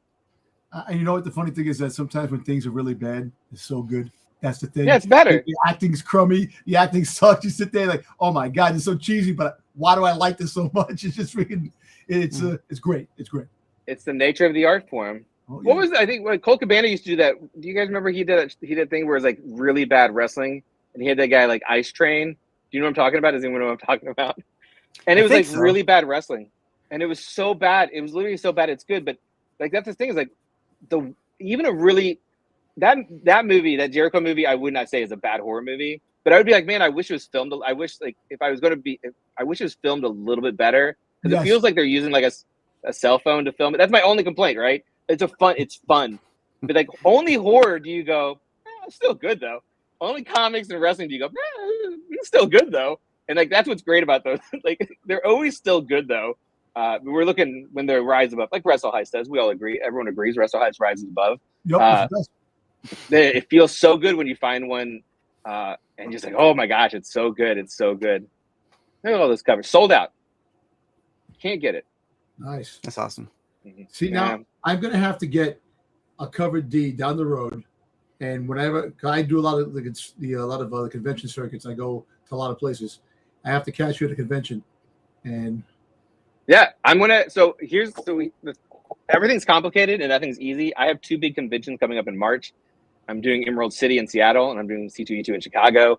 And so I'm taking all my covers and stuff with me because we'd like to sell them there. But after that, I am going to put cover D on my site, so it will be orderable. But I want to try to sell it at shows first for a lot of money, where I have to draw CM Punk 13 times in Chicago. We know what's going to happen. We know in Chicago what's going to happen. Exactly. Well, one of our listeners in the chat, viewer, says he hopes to meet you at Downtown Comics in Indianapolis next weekend. Yeah, we're doing a signing at Downtown. Hey, thanks, person. Who was that? What was their name? His name is Cosmic. Cosmic One. All right, Cosmic Cosmic One. One. Trying to make a mental note. Next Wednesday, as we said, is the release for End of Life, and I'm doing a signing at Downtown Comics in Indianapolis from 5:30 to 8. Come and see me. Oh boy, we're gonna sign stuff and celebrate Vertigo or something. That's cool. I don't like to do signings, but I'm excited. I'm excited about this one. I think it's gonna be a lot of fun. Hopefully, a lot of people show up, and we talk about Vertigo and my new book and my old books and Wrestle Heist and whatnot. Have a good time. Yeah, Downtown Comics next Wednesday, the 18th. Nice. Good one, Comic. Good one, Cosmic. We appreciate that shout out. Yeah, I'll have to get together with Comic. I'll send him a book or something. Get you a sign. This is some of the interior from issue 1 that was available through the Image site. I didn't want to put anything in there that remember, folks, that's sold out, and it's 100% sold out. Yep. It's 100% sold out, unfortunately. Yeah. Yeah. Is there any talk about it going back to a second print, or? That was what I was going to ask. It's a great ask. I'm gonna tell you, they make that decision, not me. I would say based on the pre-order number or the order, like it's sold out, but it's sold out of nothing. I wish that wasn't the case. I believe in my heart that this is a book that will word of mouth, because at this point, it's clear that non-wrestling fans have no interest in trying it, which I think is a shame, because I think anyone would enjoy this. I think word of mouth amongst comic wrestling fans, the trade will do really well. I would like to. I'll tell you what I'm doing, though. If someone signs up for my sticker club this month, I'm giving them the PDF for free, because I can do whatever I want to through my Patreon. That's patreon.com, Kyle Starks. So if you sign up this month, it's $6 or higher, then I will give you that PDF for free. And the other ones aren't sold out, so you can still go pick up 2, and you'll know what's going on. We love it. It is what it is. But I doubt it. I asked them. It had sold out all but the Youngblood cover, I think. I'm making a face. One of the covers hadn't sold out yet, but it was weirdly not the sketch cover. The Jesse Lonergan cover was gone immediately. Look how beautiful that is. Yeah, it's a beautiful cover. I know, like, I think just the Youngblood cover, because I asked, because someone was like, hey, you can only order the Youngblood cover. And I was like, oh, that's great. And so I emailed them, and I was like, what's the story? And they're like, well, we'll keep an eye on it. Well, I haven't heard from anybody, so we're going to assume. But the problem with the second print is that that's me paying for another print run. And like I said, I get paid by sales. I don't get paid in advance. So for, like, let's say End of Life, my DC book, if that goes to a second print, that's great, because they're going to announce it went to a second print, and I'm not losing money, right? So for stuff like that, it's great. Boom loves to have second prints like right away, because it's like people are so interested. But for Image, it's like, well, you're going to have to pay basically another this number, so you'd have to sell another this number, and it's unlikely. But word of mouth is what it is. I mean, word of mouth is everything, and if enough people ask for something, then stuff happens, and that's when real cool stuff happens in comics too. That's what happened with Absolute Batman. I mean, Absolute Batman was word of mouth. It was Scott Snyder is great at promoting, but it wasn't him promoting to me or me promoting to my followers. It's that kids found it, like young people found it, right? So we're interested. Like I said, End of Life, I think could have done better, but 2026 is hard for independent comics. But it's the type of thing where you go, I don't think Preacher 1 didn't sell that great, because Garth Ennis had kind of only done Hellblazer, and I think he had Hitman. He had Hitman out at the time, which was a comedy book, which was very niche. But word of mouth made it, maybe one of the greatest comic series of all time, if you're biased like me about Preacher, which I am. So word of mouth matters even in 2026. So I believe the word's going to get out among wrestling fans. I think the trade is a very palatable gift, right? If you know someone who likes wrestling who you think would like this, which I think anyone who likes wrestling would like this, you go, oh, we'll get this. We'll get this for Styx for his birthday this year. I'm trying to figure out when your birthday is, Styx. I hope it's in April or June. 1802. Oh, I like that. 1802. He's the oldest man in history. I like that that B cover. That B cover is very collectible. Apparently, it's a hot collector's item, I'm told. Yep. Yeah, that's great. The other thing too is, like, with Absolute Batman, it took Absolute Batman like almost 11, 12 issues to really catch on to where now issue 1, everyone's like, I think it was 5 issues. Issue 1. Yeah, it was probably more like 5 issues, but it was doing. So the story of Absolute is that it was doing very well, but now it basically I don't want to speak out of class, but basically the only thing selling in comics right now is the Absolute line. The Absolute line is selling so much more than everything else. But one of the people I spoke to at DC said, quote, it's almost a problem because people aren't buying anything else. They're only buying the Absolute books. The other stuff is still there. Like obviously Batman with Matt Fraction is doing great, but like I can tell you all indies across the board are down like significantly. And there's some tweaking, some stuff, but like Battle Beast is selling. We all know Robert Kirkman's Battle Beast is selling hundreds of thousands of copies, right? Transformers is selling hundreds of thousands of copies. So there are things that are selling, but it's very, very top heavy. But it was like 5 months before, TikTok. I honestly think it was TikTok. Is that these manga kids were like they're starting Batman, and someone said it's good, and so you can jump in. The Compact comics. Are you guys familiar with the Compact? Yeah. Editions? Yep. I those also I think super helped Absolute because you could go and just read the Killing Joke and you have the whole story, right? Mm-hmm. And so when you go, oh well, this Absolute's new and we have issue 1, we'll always have issue 1, which is a nice thing they did too. It's a very easy entry point because you don't have to know. How often do you actually need to know 75 years of Batman history? But people think they do. And so here's the thing: it's like you get on a ground floor. Hopefully the same thing happens with Vertigo, right, guys? Because we all want me to get out of this basement. We all want me to have an office with sunlight in it. You know, not worry about if my kids can have shoes this year. So we're hoping like that's sort of a similar vibe as that Vertigo also really bumped because they're different, and I think those kids want different things. But they're also really good. They're also really good books. So it's interesting. Comics is so interesting right now to me. It's my favorite and least favorite conversation. Look at that. Look at that vault. Spoilers. He has a vault, guys. Nice. There's the Undertaker intro right there. For himself. No. Hell yeah. Piece of shit. Shit. And then in the next couple of weeks, we have issue 3 coming out. Here's the little preview that they had up on the image site for it with the cover. No variants for this one that I know of, or that no, about, there's not. I hate variants. Okay. I don't like them. But I've learned apparently a huge mistake. I was told I would. Which, by the way, I'm gonna say this out loud, and I want us all to think about it. Okay. I said, well, you probably would have sold better if you had more variants. And I'm like, oh, what I did was I made a pretty good comic book, and I was trying to sell that. There you go. I mean, what a goof up. To be fair, McFarlane's kind of made a career with Spawn on doing really good covers, and you ask an average Spawn reader, hey, what's going on in Spawn? I don't know, but the covers are sweet. Yeah. So, it's an interesting, again, comics, I think the last 3 years specifically of comics has been very interesting. Whenever I would do like New York Comic Con, I would have a lot of people go, have you seen this person's blank cover? I had very few people ever say, did you see what's happening in blank book?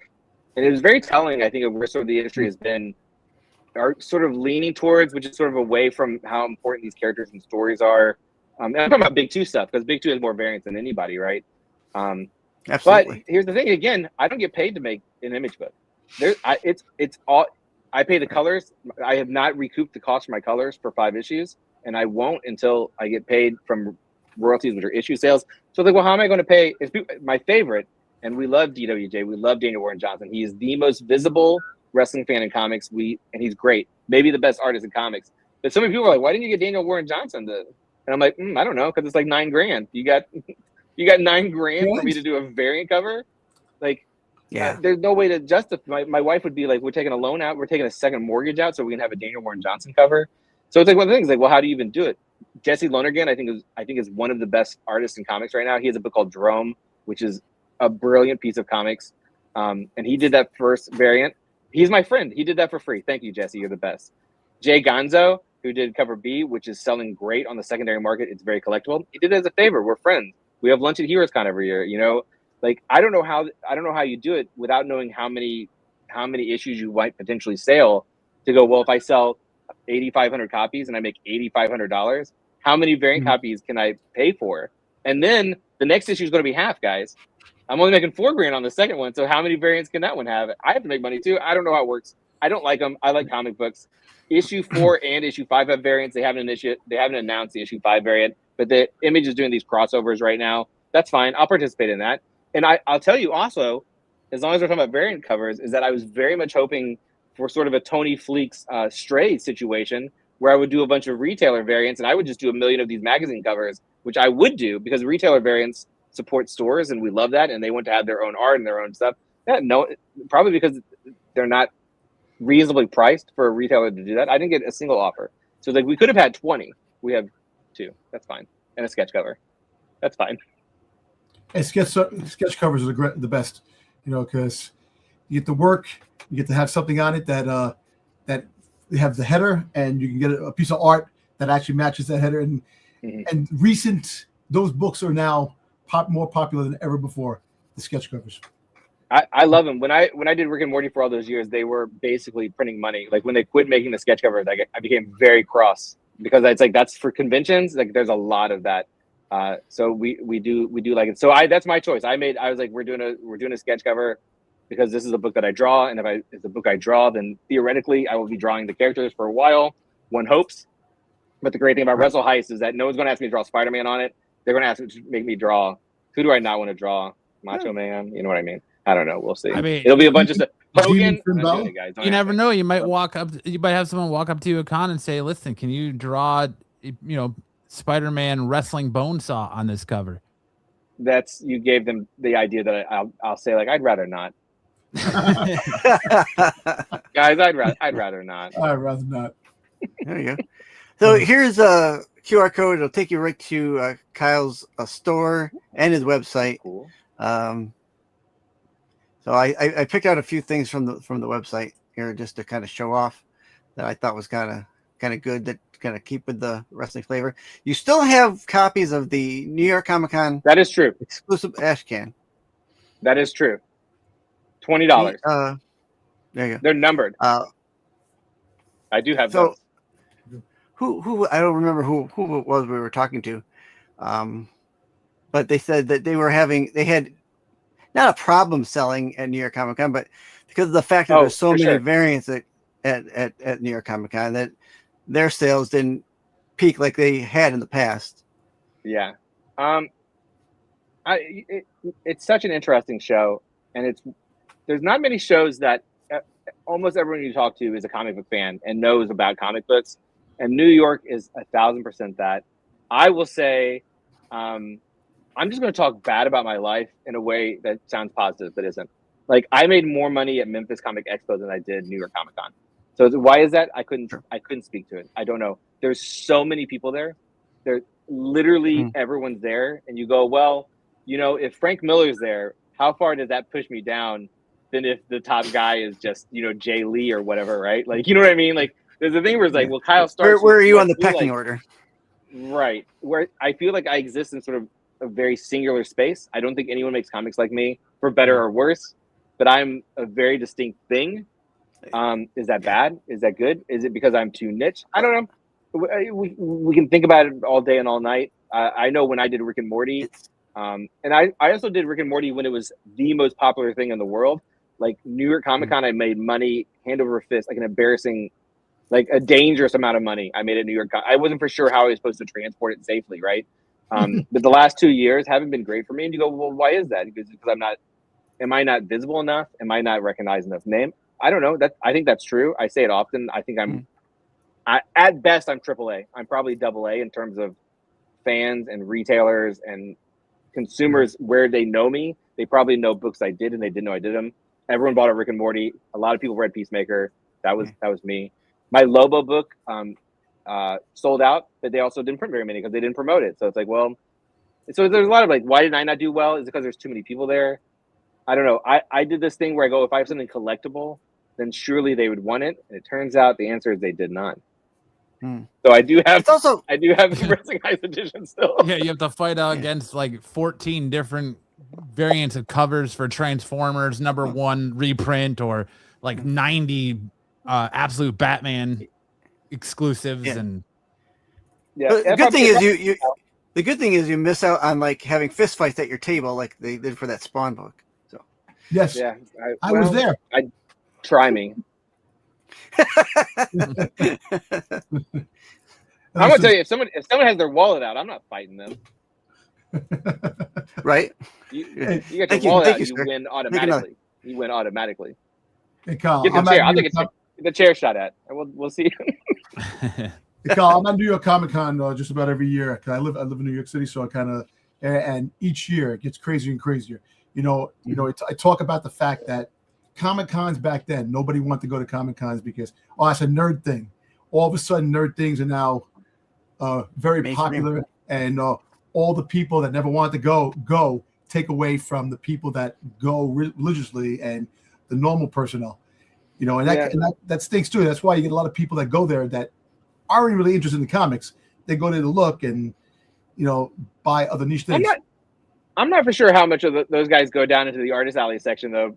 They're definitely upstairs, but it's like almost everyone you interact with, which is why that's one of the things I really like about New York, is that almost everyone I talk to knows something about comics and probably knows who I am.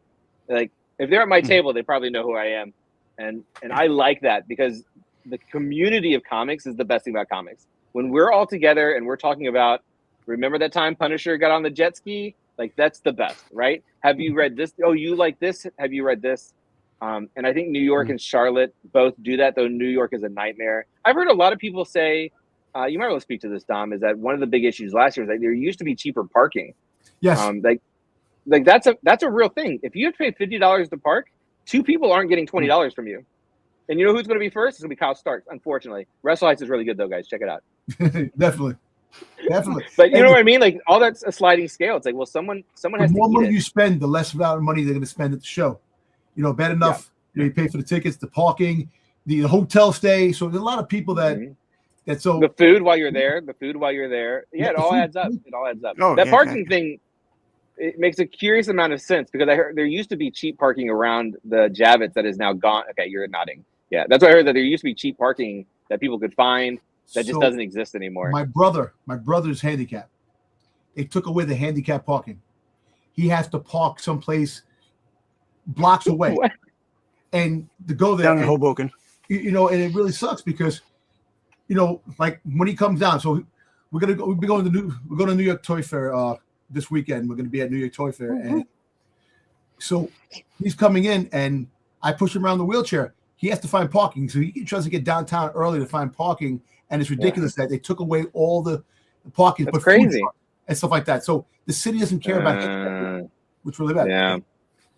Yeah, all that stuff adds up. It is a great show, though. I mean, it really is a great show. I did it this year because we were announcing the Vertigo relaunch, and there was a great turnout for that. It was very exciting. I will not be doing New York Comic Con unless a publisher brings me out or if I'm promoting something that I have to be there for. It's so much, and the last 2 years, I simply didn't make enough money to justify it. Which is unbelievable. Yeah. But you know what? My peers did the same that they did 3 years ago. So I don't know. Some people good, some people bad. People need to read more Kyle Starks stuff. Hey guys, get on the Kyle Starks train. That's a good stuff. There's a QR code. Scan it up. Give me some money. That'll bring you to be able to get the Legend of Ricky Thunder, which is the flip. I want to call it a flip book, but it's a sideways scroller. Yeah, it's 5 by it's 8 by 5. It's weird. It's a weird size. Yeah, I've seen a few people do it like this, so it's not out of the ordinary, but it's a great gimmick. I wouldn't do it again, Sticks. I wouldn't do it again. That was the decision. No, that's not optimal, and it looks weird on your bookshelf. It's like this tiny little guy hiding on your bookshelf. You put it next to your Garfield in your. That's right. Yeah, then it'll look great, and he'll beat their asses too. Garfield will get it. Try to take his lasagna. So. Oh yeah, I got Wrestle stickers on my website. That's true. I love these stickers. These were great. Just like the Hulk Hogan on the slide. You got these. Hulk Hogan. MJF. Yep. You got Roman Reigns, and you got Sami Zayn looking like an old prospector. He's sad and tired. I nailed him.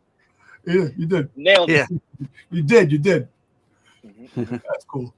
I did the Mick Foley and MJF. They were supposed to be at a show, so they had me make these stickers, and I think only Mick showed up. I don't think.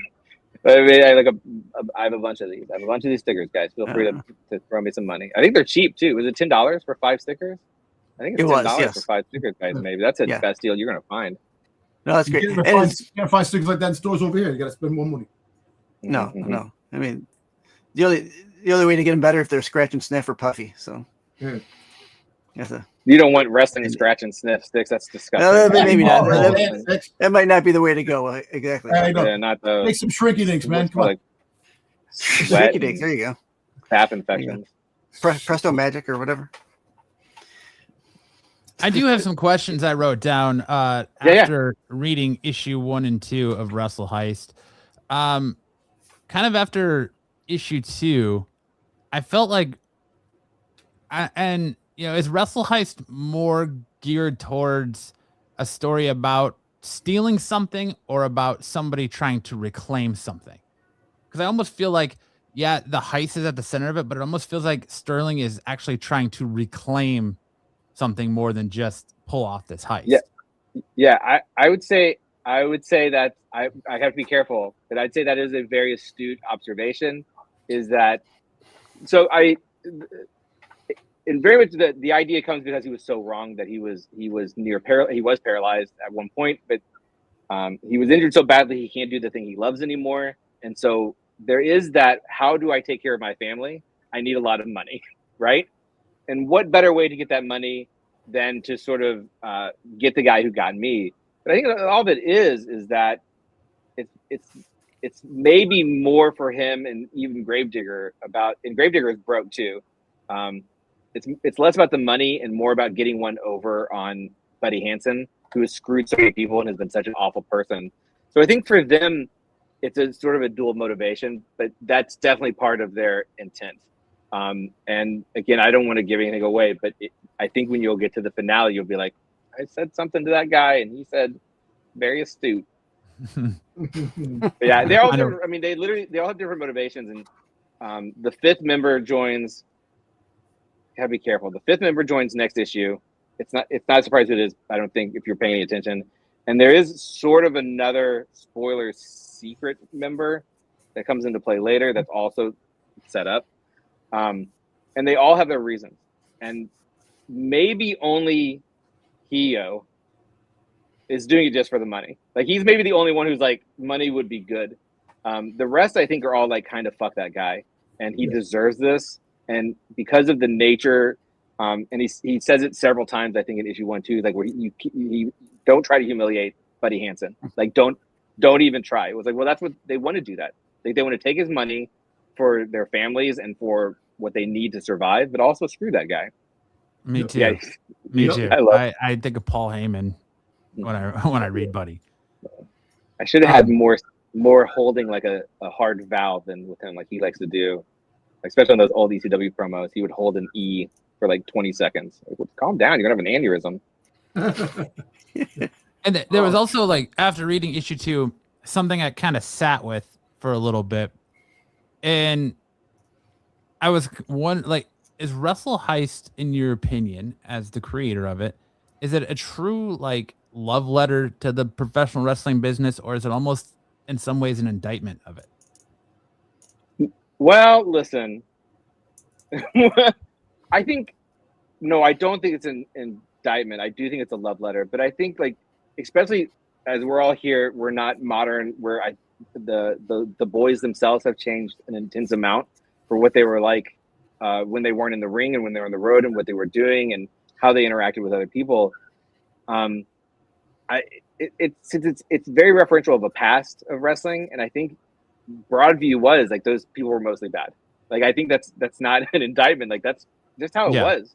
Like I said, like, they'd be like, oh, it's Vince McMahon. I'm like, literally read about any regional promoter. Like, they're all bad. They were all monsters. Like, I'm blanking. I think there was one guy that people agreed was not in some way criminal to somebody, and I'm blanking. That's the Greg Gagne, maybe? the nature of it. Yeah, maybe Greg Gagne. I think Gagne used to beat people up, though. But they used to like. There's old stories about because the regional promoters would have like these roundtable, like these sort of cabal sit down to talk about the you know what I'm talking about? Like, and they're all like, every single one of them is there's one guy. It's not Gagne. I want to say Minnesota. He was in Minnesota. I forget all the. I do a ton of research and I forget all of it. But there was one guy who, like, he was all right, and he'd even anyway. there were all these currents. So it's like, it's not Vince McMahon, but that is your easy shorthand, right? Like that's the easiest shorthand. And I think like if you look at the boys, like Fatu's bad. But also Fatu is a cartoon monster in many ways. He's, he's what if Ming was mean? Like the most terrifying idea I can think of what if Ming was mean. But like Guy's not great. But he's sort of a kiss ass. Like, well, that's been there in every promotion, is that there's one guy who's just going to do what the promoter wants. And eventually they become Pat Patterson and Jerry Briscoe, right? Like they all become like. So I don't think it's an indictment. I just think you go at face value, and I think for the most part, outside of the promoter is bad, it's a story and we need an antagonist. I don't think it's a diamond. I think it's kind of a love letter. But I will say, like, I love wrestling, and people are like, why we asked earlier? It's like I kind of always trying to resist to do a wrestling book, just because I love the world and I love the shorthand of these characters. And it may be a little bit too much of the dark side, but it's just like my book Devil on the Shoulder. Like that, if he doesn't do bad stuff, then where's the cathartic value of robbing him?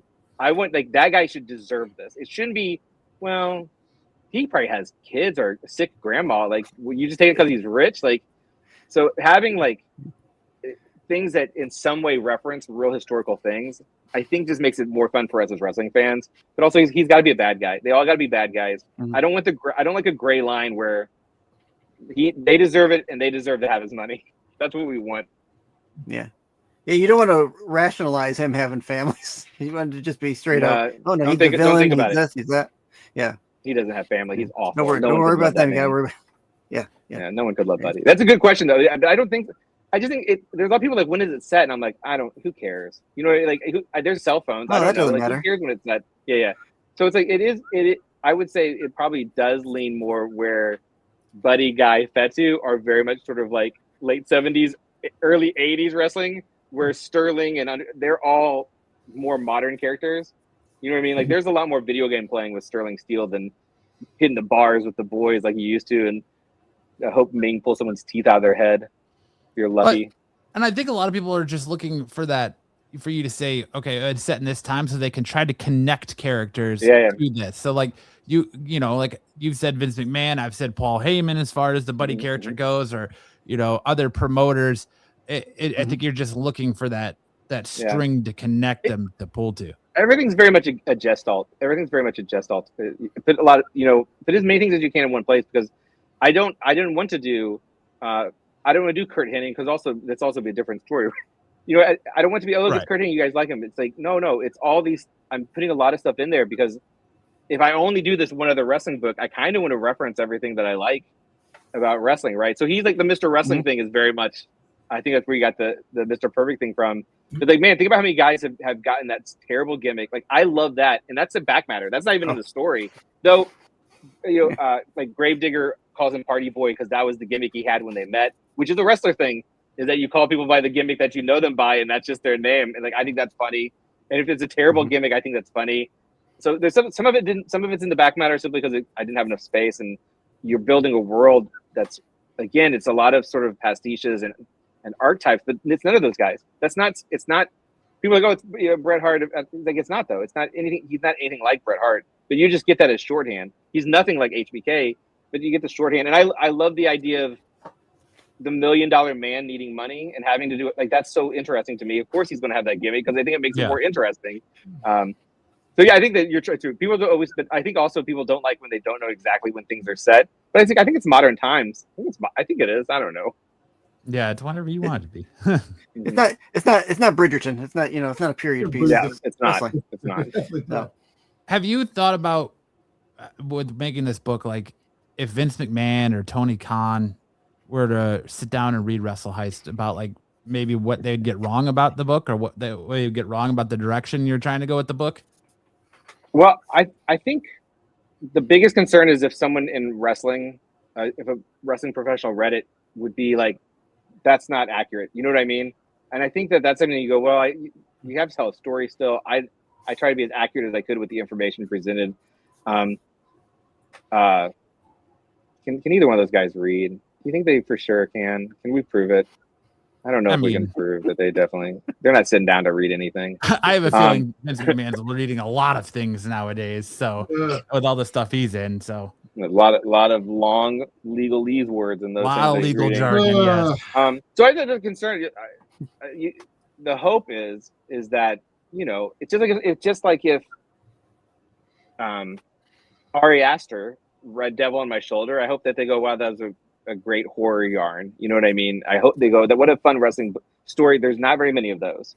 That's what I would hope for. If they were like, I think this is me and I'm mad, I'm like, well, I didn't make you do all those things. Like, I don't know what to tell you.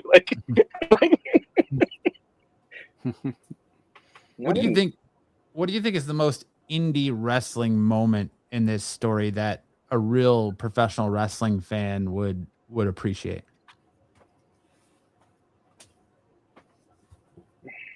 That's a good question. The most indie wrestling, is it maybe the VFW that they're wrestling for the death match at the end of 2? That's a good question. Because I think that was another thing is like, for me, like I love, as we spoke about, I like every tier. Like, so when I was doing this book, like I did not want to leave the indies out. I couldn't do it. I think they're so important. So having that sort of death match, having the Hio stuff, which is very indie, the strip club bar, the strip club owner who's running a promotion, that's pretty about as indie wrestling as it can get, I think. Yeah. You know what? I think he's the best promoter in the whole book too. I mean, there's only 2. It's a short list to have to come over, but he seems okay outside of maybe breaking people's legs if they don't show up to do his wrestling show. Exactly. That's a good question. I do feel like, because, man, it's a really good question. I don't know how good my answer is for it, unfortunately. But I didn't want to leave the indies out for sure. I think they're a very important part of the 2 issues of this book. So, see, for me, it's I was about to say also maybe the fact that I'm hand selling it. I like, what's more indie than? Yeah, for sure. But like for me, the end of issue 2, I believe it is, where Gravedigger is in the death match and he's just taken the light tubes to the forehead, and he's like, he makes it really calls back to the indie wrestling of like, New Jack or reminds me of like the David Arquette death match and things like that. Like, to me, that's like wait till issue 3. That's like super indie, like obscure, that only like a big time wrestling nerd would gravitate to. Well, saying that, I have something happening in issue 3, which is to me the most deathmatchy thing. And I know when, because I have some people spell check me who aren't necessarily wrestling, and they're like, I laughed so hard at this, and I'm like, well, that really happened. Like it's just like the Ming stuff. People are like, what a great story, and I'm like, I did kind of base him almost directly on a real guy. Like I sort of alter it to make it more fictiony, but yeah. So yeah, I think when you see, I want to email when you get to issue 3, you'll be like, oh yeah. All right. Yeah. I will write that down and make sure I'll get your information from Styx, or I'll get you on Instagram and DM you after the end of that, because I can't wait to read it. You've said throughout this interview and many other places that you feel like your voice in comics is very unique, and it's different from others, and the way your creative process is. So what's the most Kyle Starks thing about this book that only you could have written for Wrestle Heist? Yeah, what a great question. And it's a question I can answer very easily for my Vertigo book, because I think it's extremely Kyle Starks book. But I think the things that are sort of, and you actually said them in my intro, a lot of them, if I'm gonna be honest with you, of the things that sort of make a Kyle Starks book. I think they're often a ridiculous premise that isn't played ridiculous. I think there's always action, there's always heart, and there's always humor. But I'm very character driven, and being character driven in comics is something that's definitely faded in a lot of ways. I think that's it. I have a bunch. There's like no one does comedy and heart like I do. No one has characters talk the way or act the way that I do. I think I'm very much.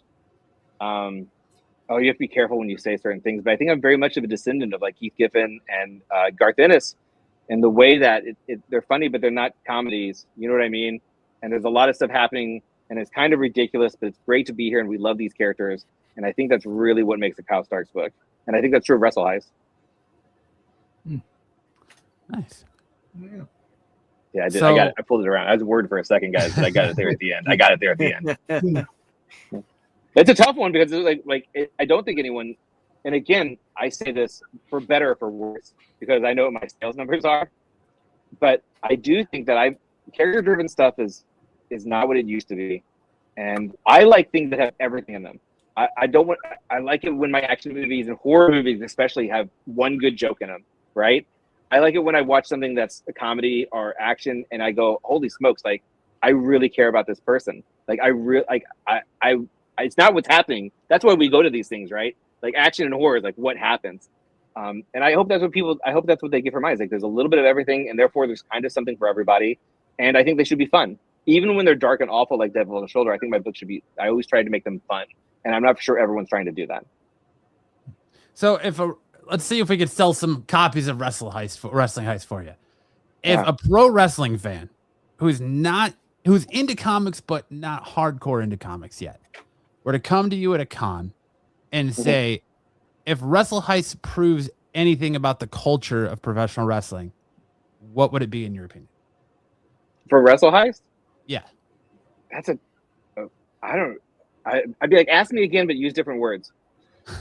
Yeah, he's stumping you left and right with these questions there. Matt's hitting hard. Like, no, they're good. They're good questions. Like, are you asking like why someone in wrestling should read like? Yeah, so like Wrestle if they're looking for a connection to pro wrestling in this comic, like what about the culture of wrestling do you feel like you prove with Wrestle Heist, or that Wrestle Heist proves or kind of dives into or backs up? I don't know. I don't know if I understand the question, which I'm really embarrassed about.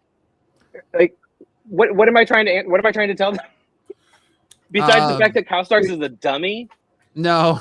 No. Like, I don't know what you mean by the culture. Like, I guess I don't mean what's proved by the culture. The part I don't like. What do you mean by like how hard it is to be a professional wrestler? That the hardships of wrestling, that the money that what does I think I understand. Like, what does the comic say from a wrestler's perspective? Yes. Okay, that's interesting. Well, here's what I would say. I think firstly, it shows that these people are real people who are playing a character, and therefore they have real people problems. I think that's like, if I was a wrestler, I'd be like, that's it, right? Like, they get that there's a job aspect to it, but the job is more. But how many? I wish a ton of wrestlers were going to read this and then tell everyone how good it was, but I'm sure they won't. But I do think, like, if you're a wrestling fan, and I'm a wrestling fan, and obviously all you guys are because you have a podcast every week or how often you do it. But like outside of wrestling, there's not much wrestling media, and it's very limited, right? Like, if you want to read a wrestling novel, I don't know what it is. I'm sure there is one, but is it good? I don't know.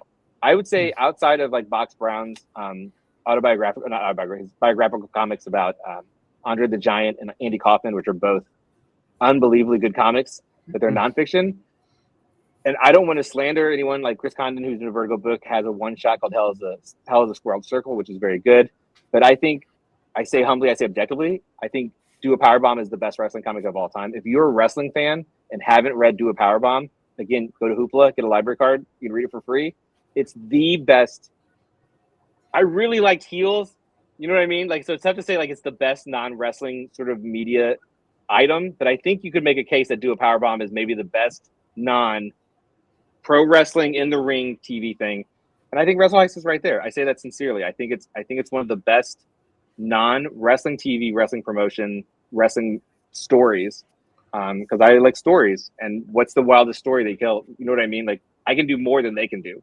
Also, my budget technically is unlimited for what those guys do. I just have to draw it. So I think we made something for wrestling fans, and I think wrestlers are wrestling fans. So I would hope that Venn diagram of that just description or answer somehow bleeds into what would answer that question for them also.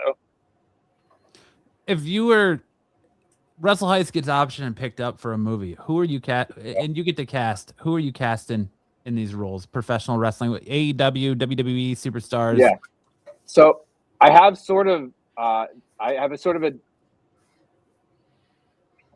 there's kind of an answer for this already because Legend of Ricky Thunder, which was my first book, which is a wrestling comic, did get optioned, and there was someone attached to play Ricky Thunder, and so I would say I would like that person to be asked first, and that was Nick Namath. I think he would do a fine Sterling. Yeah. I think he's great, and I think one could go. Sterling Steele is kind of Dolph Ziggler, in that he was that guy who everyone knew is better, but for one reason or another, and not that Dolph got the belt twice, and now of course he's winning the belts everywhere. But you go, man, like kind of that Christian thing. Like we know they're good. Like why aren't they getting these main event opportunities for one reason or another? I think Sterling sort of fits into there. See, I thought of a different name for Sterling. Matt Cardona.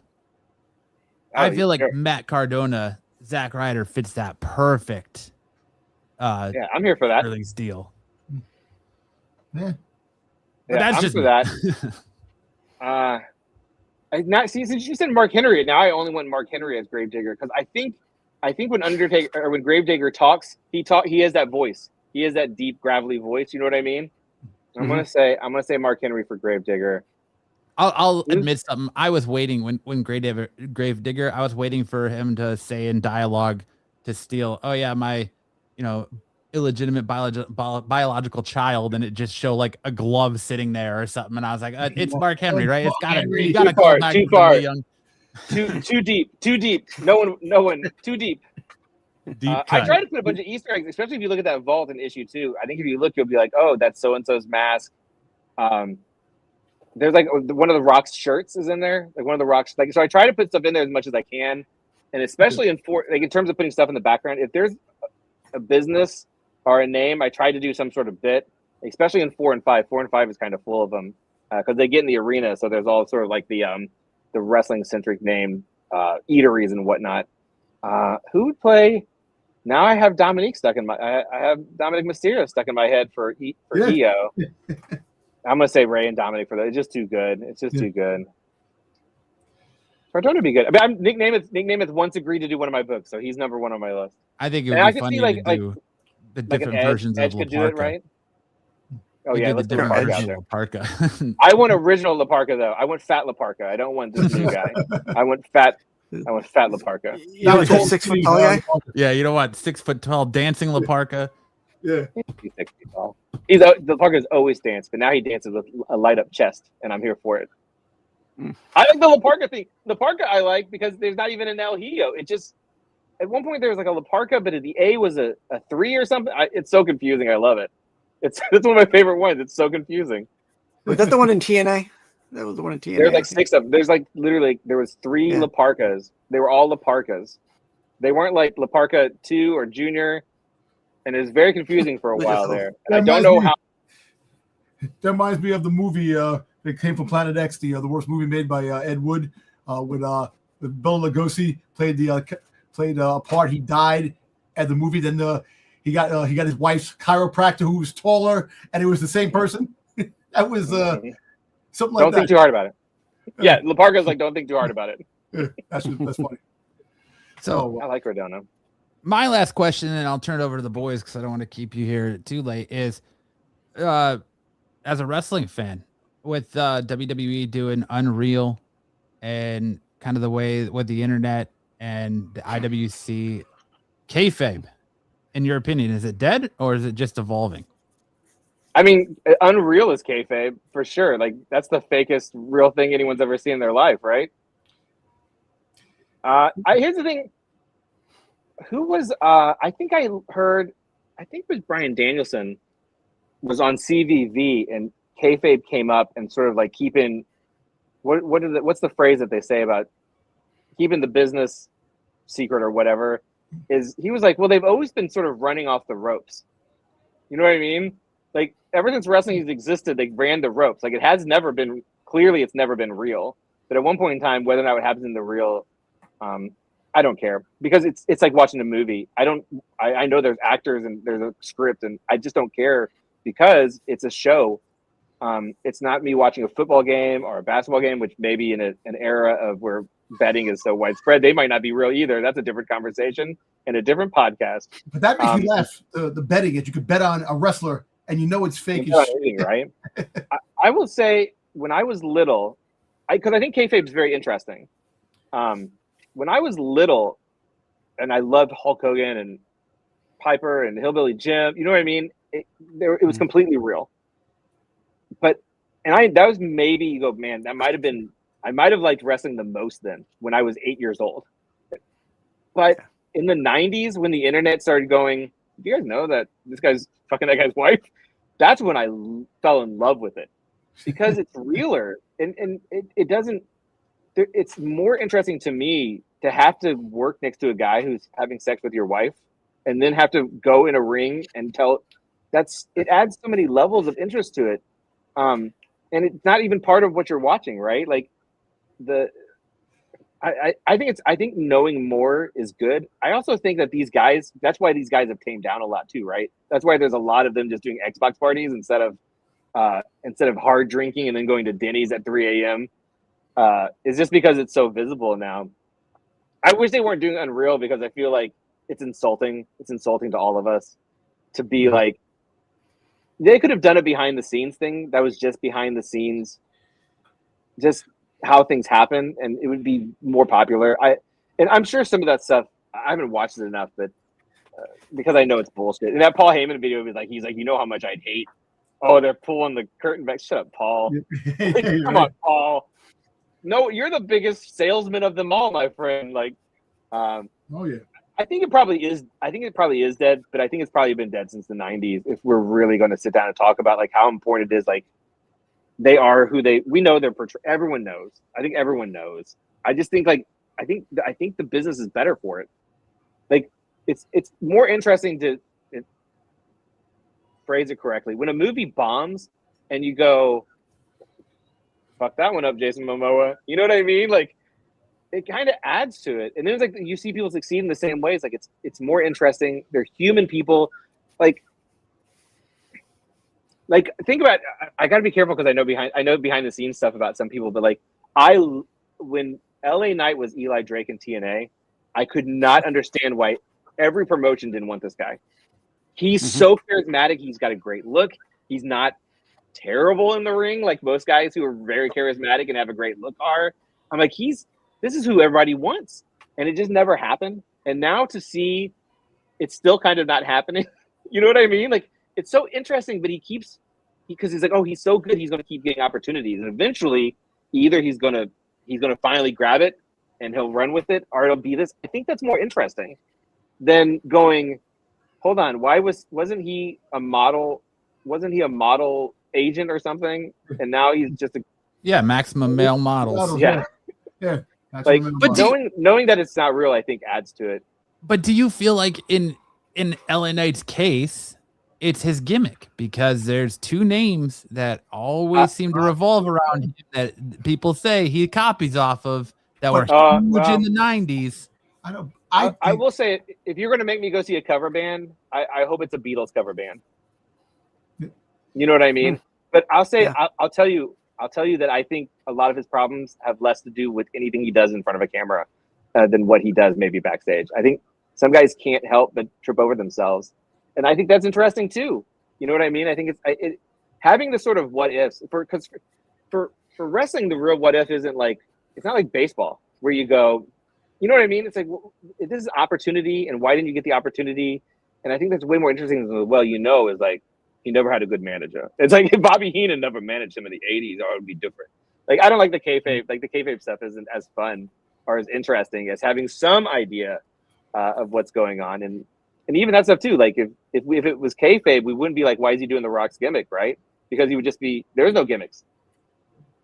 Like, that guy was a wrestling dentist, guys. That he was really a wrestling dentist. It makes perfect sense. Why wouldn't a dentist be wrestling out there? Did you see what he looks like? He's got to wrestle for money. He can't be getting dental patients. Wrestling's the best, man. It's the best. It's fun, man. I'm rooting for LA Knight, man. He's got to get his show. I am too. Dude, the Eli Drake stuff was so electric, and it was during a time where TNA was the most unwatched TNA. Like, it's too bad because he was killing it. Because he's old now. That's the other thing. And then in kayfabe, how old is LA Knight? 32. In reality, he's 41. Yeah. In reality, though, how old is like AJ Styles in kayfabe is 24. In reality, he's what 40, 41, 42, yeah, something like that. Yeah. I know he's up there. Yeah. You know, Yeah. like I was telling, like I know he has the gimmick as The Rock and Stone Cold, but it works for him. Like there's always a modern day person that takes the old timers modern day version of what they bring, you know, and that's what WWE does. You know, WWE always has a modern day take on a character that was around back then. You know, Yeah, I think the way he speaks is a natural progression of rest. I mean, you could see The Rock change how he talked because of Stone Cold, right? Like you could see he was the guy who was like, wait, there's something, I can see something there.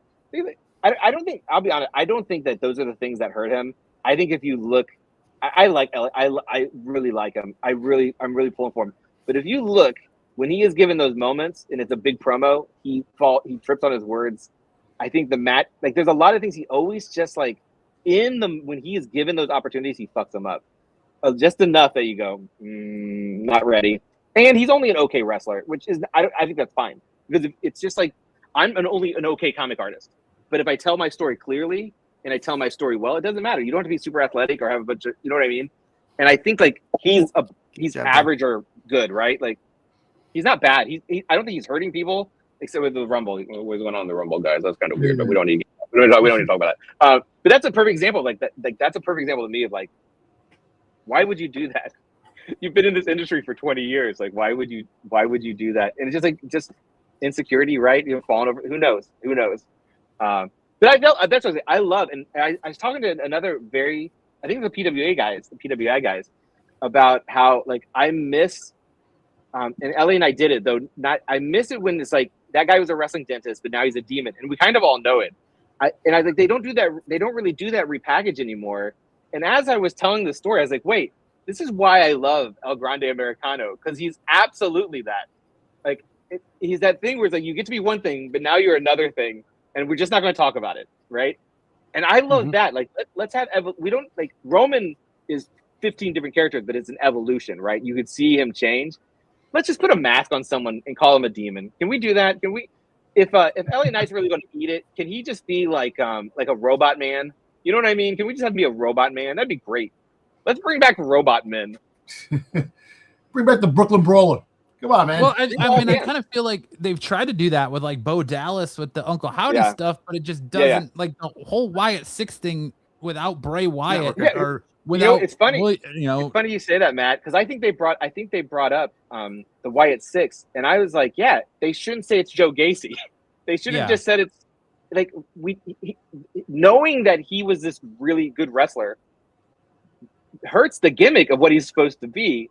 Unless they did it like a weird outsider thing, like the Cole, which never really works when you're like the Coling, or you know what I mean. It's like it's somehow they're always flat when you're like it's a bunch of outsiders and now we're together. It just never works in wrestling for some reason. Well, it's like, working for the Righteous right now. If you like in TNA, it's working for the Righteous. I'm not familiar. You're not familiar with the Righteous? I know them as individuals. I know them as individuals, but we don't get TNA where I'm at. We don't get that. And I'm poor, so I can't be paying for TNA guys. I love TNA though. TNA is one of my favorites. I'm a big Jeff Jarrett guy. You believe it? I really am. Big Jeff Jarrett guy. I'm from Southern Indiana. We have to be. The USWA came through here. It was law. We have to. Anyone in USWA, that's my favorite. Gotcha. Henning, Jeff Jarrett, Coco Beware, my favorites. Nice. Absolutely. And listen, I have one question. Oh yeah, I love questions. I hope I'm doing good, guys. I hope I'm doing a good job. Doing fantastic. Doing fantastic. Yeah. Okay. All right. I'm trying. My question to you is, you have your favorite wrestlers. What is your Mount Rushmore of wrestlers? You know what? I'm not going to answer that. I'll tell you why, because it's a trick. So in my comic, I do this survey every month, and there's a different question every month, and I ask a bunch of comic creators that I know are wrestling fans, and I ask some guys who are adjacent, Jason Ayers and his son, and some editors, and I purposefully do not answer those questions because I think it makes it more interesting. But I will say some of my favorites, but I'd have to, like there are certain guys that, like, I'm, as I said, USWA guy. Jerry Lawler was the man to me. And this is a perfect example of like, what am I saying about the industry? The boys weren't great. Like even the ones that you think are great, or maybe weren't so great when they left the ring. But Jerry Lawler was the best face champion I've ever seen in my life. He was a superhero. He was great. I love Stone Cold. I'm Stone Cold, I love The Rock, but I'm a Stone Cold guy. I love Penta. I love Bailey. I love Shinsuke. I have always loved, and it was just reminded because I did a podcast where we watched really bad matches, so I was watching some pay-per-views. I didn't watch Raw. I love D'Lo Brown. D'Lo Brown's just one of my all-time favorite wrestlers. I saw a D'Lo match. I don't remember who they were wrestling. It was Mark Henry and D'Lo, obviously, and they were wrestling. It doesn't even matter. I can't remember who they were wrestling, right? And I thought, man, D'Lo has literally, if you were going to make a list of what your 90s superstar in wrestling would be, and you're like, cool moves, which he has 3 cool moves, charismatic, good looking. He's all of those things. And of course, he went to TNA and he got to be world champion in TNA, of course. But man, D'Lo was good. I love D'Lo. And anyone from USWA, when Kurt Hennig was just Kurt Hennig. And when Mr. Perfect showed up in WWE, I thought it was the coolest thing I'd ever seen in my life. Because it was like seeing the guy in your local AAA promotion play for the Cardinals. You're like, what is happening? Like, that's my guy. Dude, Kurt, he's the only person that throw a football and catch his own pass. Come on, man. Bro, that's how good. He's perfect. It's great.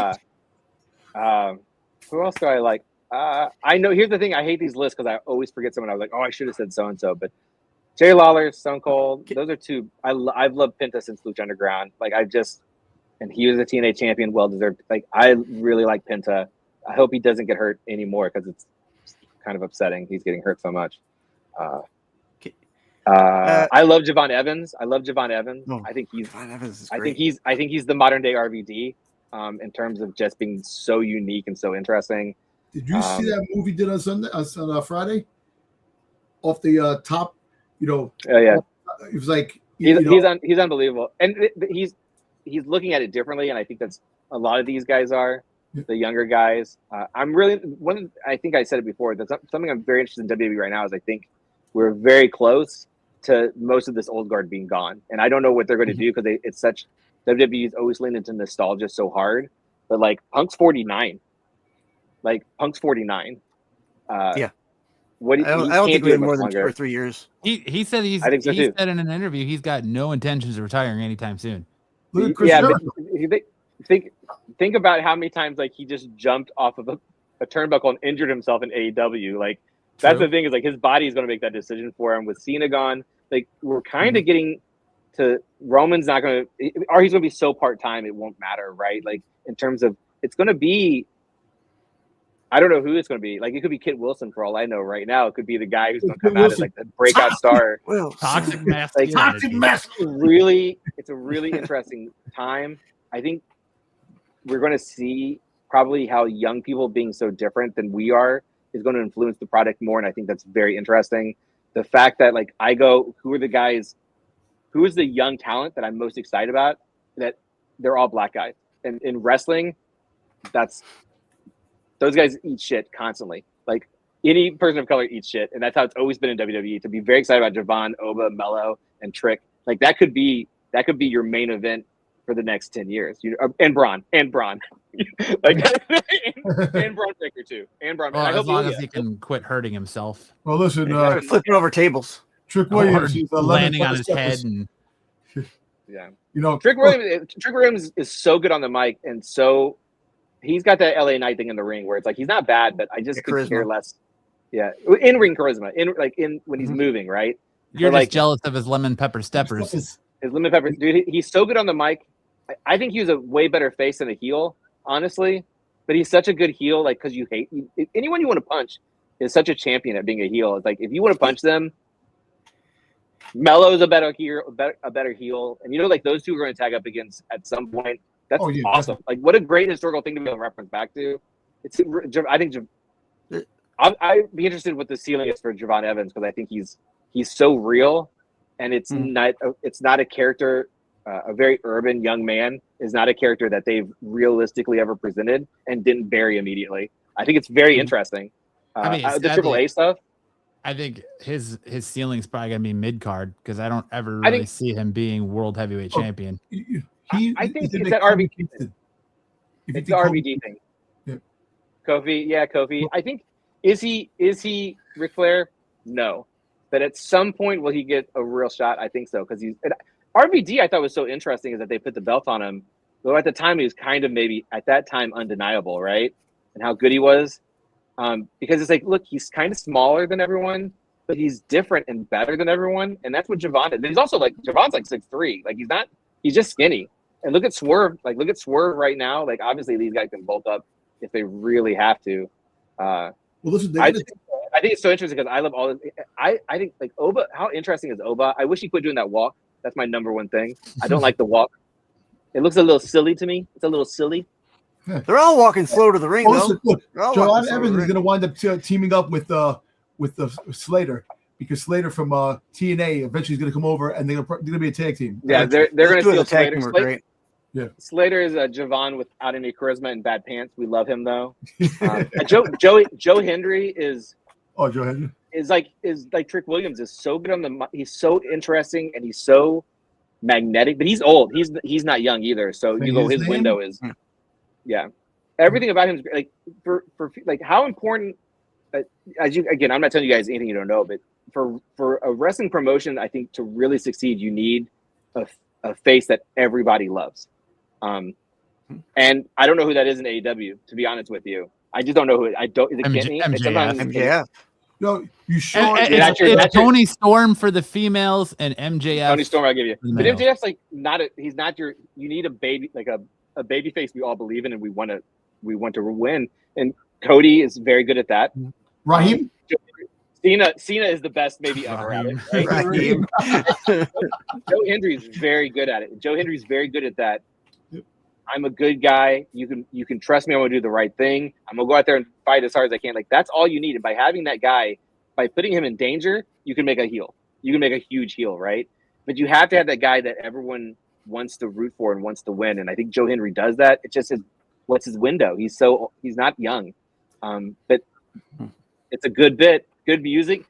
I remember him on the indies doing those videos where he would do like the covers and be like, these are so funny.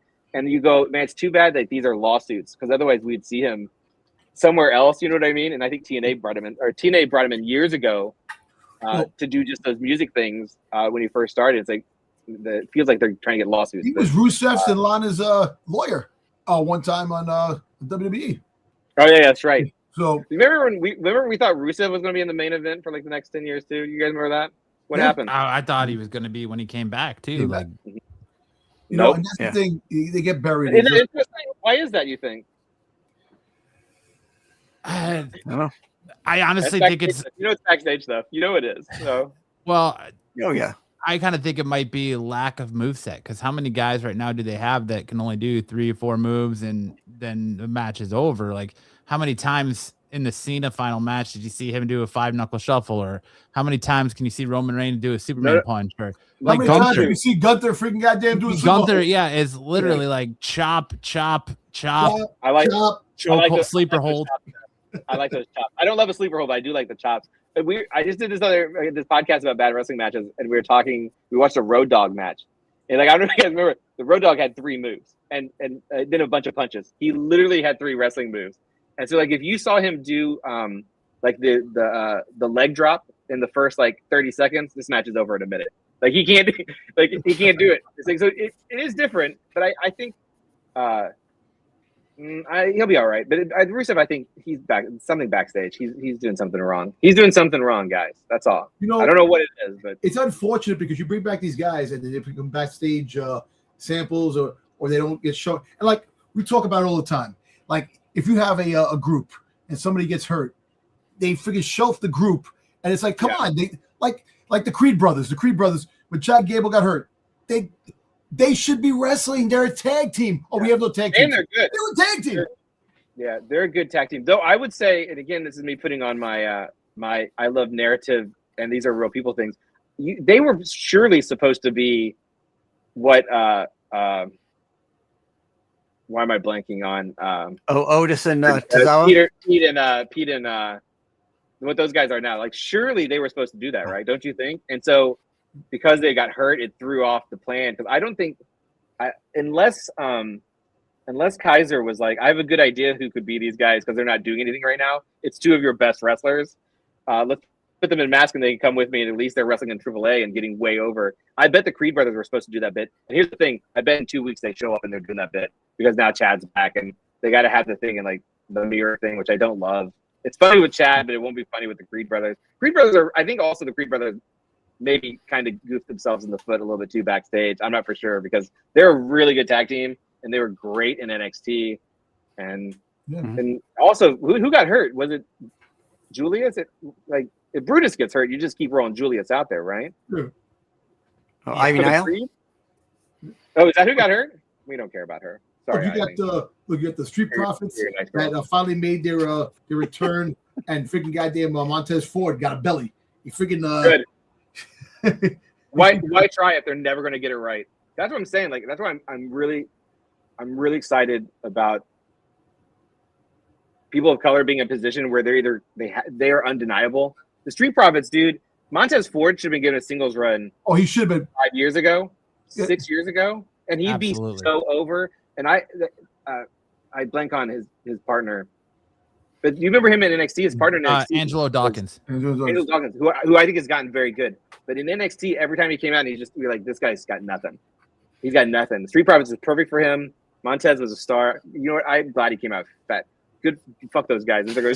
If they're not gonna let you go out there and wrestle, eat a pizza, dude. Good for you. I love it. But that's what I'm saying. The kayfabe not being there, like, I think it's so interesting. I love that about Montez Ford. He said, "What do you say? Like I'm bulking up." Is that what he said? He said, "I'm bulking up." Yeah, I'm bulking up. Yeah. And I think that a lot of the problem with that, like you were talking about Javon Evans and his ceiling, is the mismatch of talent in WWE because there's not really very many people. He almost has to tone down to match his opponent instead of his opponent matching his intensity, like his high flying. Like you almost have to put him in there with like a luchador, like a Penta, or somebody who can really go to elevate his ceiling. Because like look what they did with Mello for the longest time. Like they wasted Mello. They didn't know what to do with the first couple years of Mello on the main roster, and then now it's like they strapped rocket ship to Trick's ass, and like they know what to do now because of the trial and error they had with Mello, but they just don't have that like equal complement of talent to work together. I think also Mello's small, and I think that's what hurt him more than anything is that he's really small. He's really tiny, and they hate that. They just hate the main roster hates it. Look at Gargano and Ciampa. Like they did nothing with maybe two of the best. I don't know what one to what, but maybe two of the best 50 wrestlers in the world for the last decade, and they never really used them as a tag team. And you need tag. There's that moment, was it last year or 2 years ago, when they brought in the Machine Guns, and they had like 6 baller tag teams: Street Profits, Machine Guns, DIY. Maybe the White Six were in there. I think they had like 6 Pretty Deadly, and they did nothing with it. Fraxium, yeah. The WrestleMania is like they're going to do a 6-way tag match. They weren't even. I don't think they were even on it. Right? So weird. Like stuff like that. Like, why did that happen? It's like, well, someone just didn't care, or just doesn't like, or they don't like them. You know, just like them not liking you is enough, which is also very interesting. I think it's very interesting too. So. I love wrestling. I love all of it. It's a good thing. Who would they like? What's the difference between Johnny Gargano and Bryan Danielson? Right? Like, because they didn't want Bryan Danielson to get over. They didn't want CM Punk to get over. But those guys had a moment where they became undeniable. The crowd was just too into it, and the crowd was buying their shirt because they got into it. It never happened with Gargano. That's exactly right. That's exactly right. Yeah, that's right for Dan. But I think it happened for Gargano and Ciampa. The problem is it happened in NXT Black and Gold. NXT. And it happened when Vince didn't want NXT to outshine the main roster, even though it was. So he kind of put a kibosh on it, and it never. Yeah. They put them together in DIY on the main roster instead of keeping them separate, which I feel like kind of maybe killed their. Them? Yeah, because I feel like they were better as singles competitors than they were as a tag team. NXT might as well be Ring of Honor to WWE. Though. Look at Shinsuke and NXT. You know what I mean? Like Shinsuke never had what he had, and it's like, but they're also never given anything. And it's like, well, what's going to happen if you're never even put in that position? Shinsuke got the friggin' Royal Rumble, and they did nothing with like. What a weird choice. Shinsuke. If you look at his career from in WWE main event, none of it makes sense for someone who was that over and clearly that popular. I would love to see, because I don't think I ever saw a Shinsuke shirt in my life, which seems weird for how popular he was. Like where's his merch at? You know what I'm saying? Where's his Shinsuke merch? I can't think of. I mean, I'm sure there was one. Yeah, sure. There's something that's the thing that goes like escape. That's the stuff I think is so interesting. Like what happened? Who made that choice? Why did they make that choice? I'm sure surely they have a reason, right? Like surely there's a reason that someone thought, well, this isn't the best direction for us. This is the best. I'm sure, even if that reason was maybe semi-racist, or like the famous Christian. I just think he's too ugly. I just think he's too ugly to ever be anything. I think that's fascinating, and it's unfortunate because it's not my life. I'm trying to sell comics, and I'm sure every consumer, it's the same reason. Why not pick up Wrestle Heist? Number one, I don't like that cover, right? I don't care about wrestling. Like, oh, okay. There's always a reason. I'm not saying it's a good reason, but I think it's interesting. Here's like Gargano and Ciampa are small, and that for the prior administration, that's enough that you're not going to get pushed. Unless somehow you make yourself undeniable. And it's different now. So I hope Melo's got a real chance. He is really tiny. Like he feels like he's a foot shorter than everyone else to me, which hurts. But he's so good on the mic and he's so good in the ring. What about like Finn Balor, man? Finn Balor, he another one. He's the first Universal Champion, and he never got the push after that. Which really sucks. What happened? Why is it? And do you remember when he was coming out that intro? When he was coming out with the LGBT shirts and like, dude, that's what you guys need. Like, this is a whole audience. It's something. But it's here's the thing. Up until 4 years ago, you know what the answer is. That guy had hate in his heart. Yeah, he did. Just whatever he wanted is all he cared about. And it was going to be his way or the highway. And you look at Roman's career. Like, look at Roman's entire career of how much that was forced because he could not be wrong. And everyone and I'm sure I don't want to speak for you guys. When the Shield, that Roman was the best wrestler I'd seen in years. Like he might as well rode to the ring on a lightning bolt. Every time he came out, I'm like, that guy's going to kill somebody. I love this guy. And then once they weren't the Shield, it was literally Vince can't be wrong. You know what I mean? Yeah. Now he's got holding a finger up over because but that whole time when he was doing Suffer and Succotash, we were all like, this guy should be a heel. Succotash. That was funny. This guy should be a heel. And when they finally pulled it, what I think did it for Roman is they humanized him. Yeah.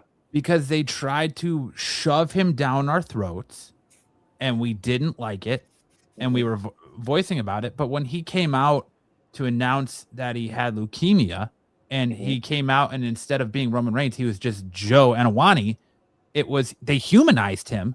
So then everybody kind of got behind him, and then they just kind of rode that wave when they started to push him back, and he came back, and we started the Bloodline storyline. Like, they came back, they gave him a crazy good storyline. They set him up for success versus the Vince approach, which was, oh, well, he's a big man. He looks like $1 million. He's got the look. People are going to love him. Let's just keep forcing him until they're into it. And I think the humanization of him through all that and people getting behind him because of it really helped people, digest Roman Reigns. It's hard to hate that guy in that moment, but I would say certainly him finally being given a good storyline, and if someone is that disliked, to make them to be disliked is only going to favor them, right? He's fascinating. Yeah. He's a fascinating everything in wrestling. He's kind of like, outside of at some point him having a gimmick where like he was a pizza delivery boy for like 3 weeks, you know what I mean? Or like he was doing like a Macho Man for 3 weeks, or he doesn't have that whatever really bad, like really, really bad gimmick period. But outside of that, you go, look, that guy is the hottest rookie. Then we hated him. Then we didn't like him, but then we literally hated him. Like, we literally hate this guy. To being like, loved him so much, he was champion for 5 years or however long. And I don't think anyone's really mad about it, because who was going to be the other champion anyway, right? Like, there wasn't a really good person to take it away from him. And his story is the most interesting story. I love it. Anyway, it's interesting. He's an interesting guy. I love that stuff. I love just one good wrestling match. Look, don't get me wrong.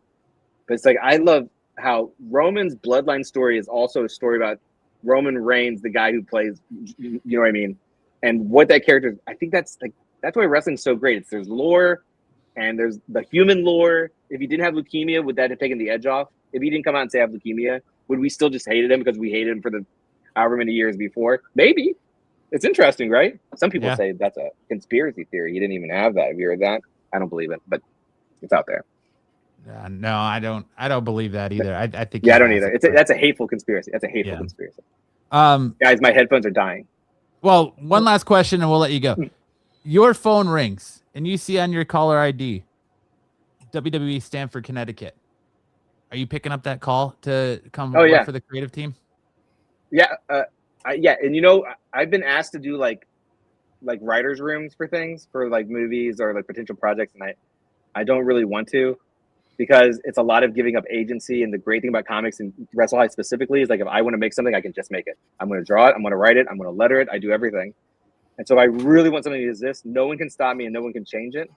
And that freedom of storytelling is very important to me. But man, I'd have to try it for however long they'd let me try it. I bet I'd hate it because of the nature of how unplanned it is in many ways. You know what I mean? Like, I'm very type A in my storytelling.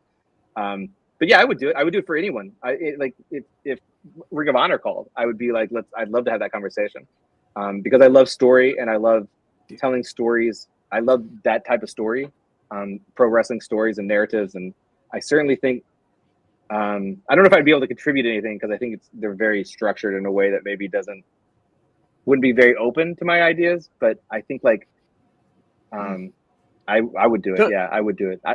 Don't you think they kind of need new ideas right now, though? I mean, they're kind of stuck in a spot where they're looking behind instead of looking forward.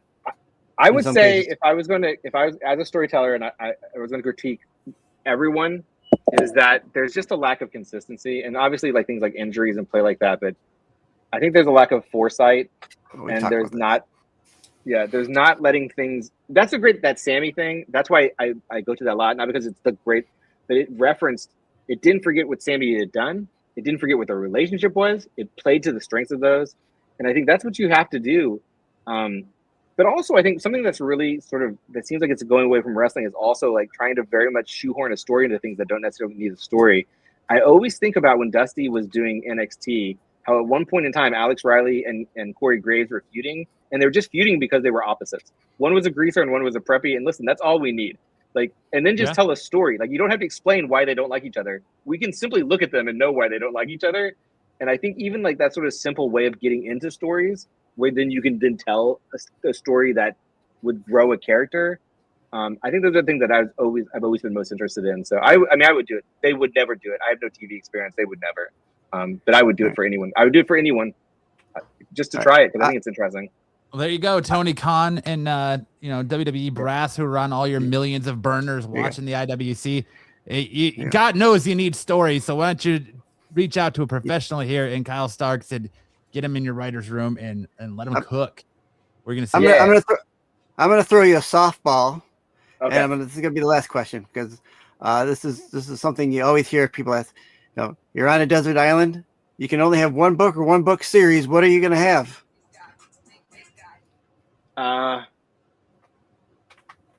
That's so tough. I'm gonna say only because I'm really enjoying it right now. I've been reading the Dungeon Crawler Carl series, and I'm really enjoying it. It's very sort of mindless fun. But I would pick that just because I don't have the next 3 books and I want to finish it. So it'd give me 3 free $30 books. So I'm going to choose that series. So I would say comics wise, it'd probably be Preacher. I think it probably would be Preacher. That's just a run I really enjoy, and I could reread it a couple times. The wrong answer. Wrong answer. Those are wrong answers. Wrong answers. The only book you need on a desert island is Wrestle Heist. How to Survive a Desert Island. No, Wrestle Heist. So run, don't walk to your local comic shop. Pick up Wrestle Heist and support Kyle Starks and his comic endeavors, as well as check out next week for his new book from DC's Vertigo line, End of Life #1. And I gotta get Matt on the payroll. Let's hope that sells out so we can get our man paid, right? Please. Absolutely. So we can get him out of a basement into some sunlight, like you said. I'm on vitamin D pills, guys. I mean, it's Indiana. What else are you going to be? We have the sun here. I just don't see it. We you guys got to have me back. Gotta have me back sometime. I'd be We glad will. to- We fun. appreciate you Definitely. taking 2 hours out of your Thursday night to talk with us. You're welcome about anytime, comics, Kyle. professional Yeah. wrestling. Yeah, you're welcome to come talk to us about professional wrestling anytime you want. Thanks, guys. Let's do it. Yeah. Absolutely. I'm down. Ladies and gentlemen, Kyle Starks. Thank you so much, Kyle. Have a great night. Thank you, buddy. Thanks, guys. Thank you, Be sir. good. I'm leaving. Bye. Night. Take care. Man, we got a master class in all He things was that awesome, we dude. love tonight. He was Professional wrestling and comic books. And it was great to talk to him about professional wrestling and really get a sense great. that he's a fan of the industry and he knows his stuff from the territory days up until the current product. And I'm glad you asked that question, Sticks, because it's good to know that he is up on the current product and he's very complimentary, where I feel like we're very harsh about the product a lot of times. He was very complimentary about the product and making sure that he wasn't saying, you know, he was saying all the right things. Yes. So Yeah. great conversation. Great I love guest. you. You stumped him a Great guy. couple times with those questions, Matt. Way to go, man. Good That's stuff. all right. That's all right. There's just times when I'm reading that, you know, I'm glad Sticks did this when he did, because I was reading it and I was like, man, I wondered about this and I wondered this. And then Sticks is like, hey, I got a guest lined up. I'm not going to tell you who it is. And I was in the middle of reading issue 2 of Wrestle Heist when he was like, it's Kyle Starks. And I was like, fuck yeah. So I started writing down all these questions that were in my head and I was like, all right, let's do this. Let's go. There you go. But thank you so much for everyone who hung out and watched that interview with Kyle. Thank you so much for Kyle graciously donating your time. But let's shift gears here and let's talk what you all normally come here for on this show. Let's talk about this week in professional wrestling.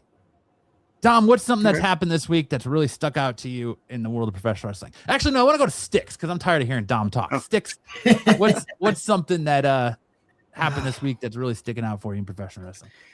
The one thing that sticks out to me is something we've been talking about all through the last year into this year, and that's the injury bug that's going on in professional wrestling, mostly WWE, really. I mean, it happens other places too, but WWE seems to be like every week or every other week, 1 or 2 players in their game are getting injured and they have to scratch storylines and rewrite things, and then they got to push other things. And it's, you know, it falls back on that, what we've, or even I've been saying for a long time. And I'm, you know, I'm not eloquent with words. You know, you gotta practice. These guys got to practice what they're doing. They're going out there cold and they're getting injured. Now, granted, not everyone's trying to flip over a table and pulling their groin, And but you know, big time hernia that could possibly miss WrestleMania. I think he's going to. Yes. I think he's going to. You know, and Chelsea Green's going to miss WrestleMania. She broke her foot. Broke her foot. You know, she's going to miss it. And Bianca Belair. Yeah. I was just reading something. It goes, how serious is Bianca Belair's injury that she's been out for over 8 months? I mean, a knuckle is a hard thing to redo. Dude. There's something. I know it's. What I heard with her not is healing. It's just not healing, and it's like they've never seen this before, where she's just not healing. Yeah, it's ridiculous. It's crazy. So from what I had heard is they reset the finger the first time and it didn't take, so they had to reset it again. So I don't know, man. That's tough because that's not an injury where you say it's, you know, finger, but if it's not coming back the way it's supposed to. You know, it sucks. You have people coming back from injury and then people going back out with injury. And it's always a time of year where you want to have a full roster knowing what's going on and have a good time. Mm-hmm. Like, can the Vision survive without Braun Breaker now? For the next the next 8 to 10 weeks or whatever he's going to be out. He's their headliner. Huh? That's what I'm trying to say. Headliner. So he's the headliner. They're going to, by listening to what Dom said, and we're going to start getting the masked man just peppered everywhere. Yeah. Any match the Vision has, the masked man's going to be there. So it's going to be, they're just going to pepper him in, and you're going to have Bronson Reed do the heavy lifting because that's what he's there for. Yep. And then you just pepper in the masked man everywhere, and then Braun's going to come back. And as a guy who's had 3 hernias, like, it's a 6-week it's a 6-week recovery. And it depends on what type of surgery. If they do it laparoscopic with the robot to where they only have to make small incisions, then it's a lot quicker recovery, but you still have 6 weeks for the mesh to set before you can lift. Or if they have to cut you open, then you're looking at 8 to 12 weeks of surgery. So it really depends on the surgery he had to have. And apparently they said it's really bad. The hernia that he had requires a lot more time. So you might not see him until we got WrestleMania in April, right? Or what's after WrestleMania? Backlash? Yeah, Backlash. Backlash? In May. And then after Backlash? After Backlash, I want to say it's I think there's another Saturday main event in there somewhere. Isn't it SummerSlam? Because I know SummerSlam's August. April. I mean August. Well, Money in the Bank is after SummerSlam now. Money in the Bank is in September. So this is my thing. You don't expect Braun Breaker back for WrestleMania or Backlash. Just play it that way. Because they don't want him to get injured anymore. If they're smart, no, you're right. If they're smart, give him the time to heal 100%. Yeah. You know, even though he's young, he can bounce back quick. But the fact is that this hernia that he had the surgery, it takes a little bit longer. So, look, I'm gonna tell you something. I'm gonna give you a picture of a story right now. You got the Masked Man, right? You're gonna try to push Logan Paul down everybody's throat now because Logan Paul. So apparently Logan Paul is in the news. You know, his brother, was against Bad Bunny, and his brother didn't like the fact that his brother talked about Bad Bunny. You're gonna get a Logan Paul fighting Bad Bunny storyline. Who's to say that Logan Paul, that Jake Paul, friggin' is the one that was against Bad Bunny in the halftime show, is the one that makes Bad Bunny beat his brother in a storyline, if they have that. So don't be too freaking goddamn surprised if you see Jake Paul showing up at a wrestling match helping Bad Bunny defeat Logan Paul. Let's just put it that way. We'll see that if that happens. But the bloodline has to get like Austin Theory. I don't know what happened to him. He's like just that face that he has. That he's the Vision's jobber. He's taken every pin that he's gotten here. He's dead. He's old news. He's not interesting. You know, look, we all know the Masked Man was Waller. Waller was the Masked Man because Seth Rollins wasn't there, so they're playing the fact. Who's to say you have Waller now attacking the Vision because he was against Austin Theory when Austin Theory was turning babyface for a little bit, that he was always that he talked shit about him. So now they switched it around, have him as a good dude going after that to give him, because Jason Waller is a good wrestler. You're wasting him just hanging out with the freaking goddamn New Day. So but I just think Waller's just a stand-in, man. I don't think you can read too much into.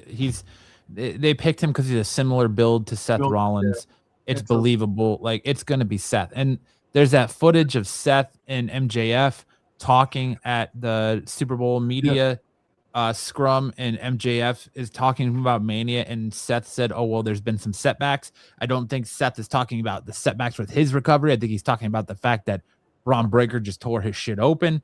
And it depends on what stories you want to believe, but a lot of stories have come out that Braun Breaker was actually hurt with this hernia, and WWE was aware of it before Raw, and they were just managing it, and they sent him out there, and he decided that he was going to flip that table, and he really fucked his shit up when he did that. He was hurt. I actually think he was hurt for the Rumble. I think he was hurt for the Rumble. That's why they friggin' why they cut him short. Potentially, they say that's not the case, but I tend to agree. Why else would they cut him short? I know. I actually think so. And then he tried to prove it. I'm okay. I feel good. And he pulled the table thing and really tore his shit up. You're right.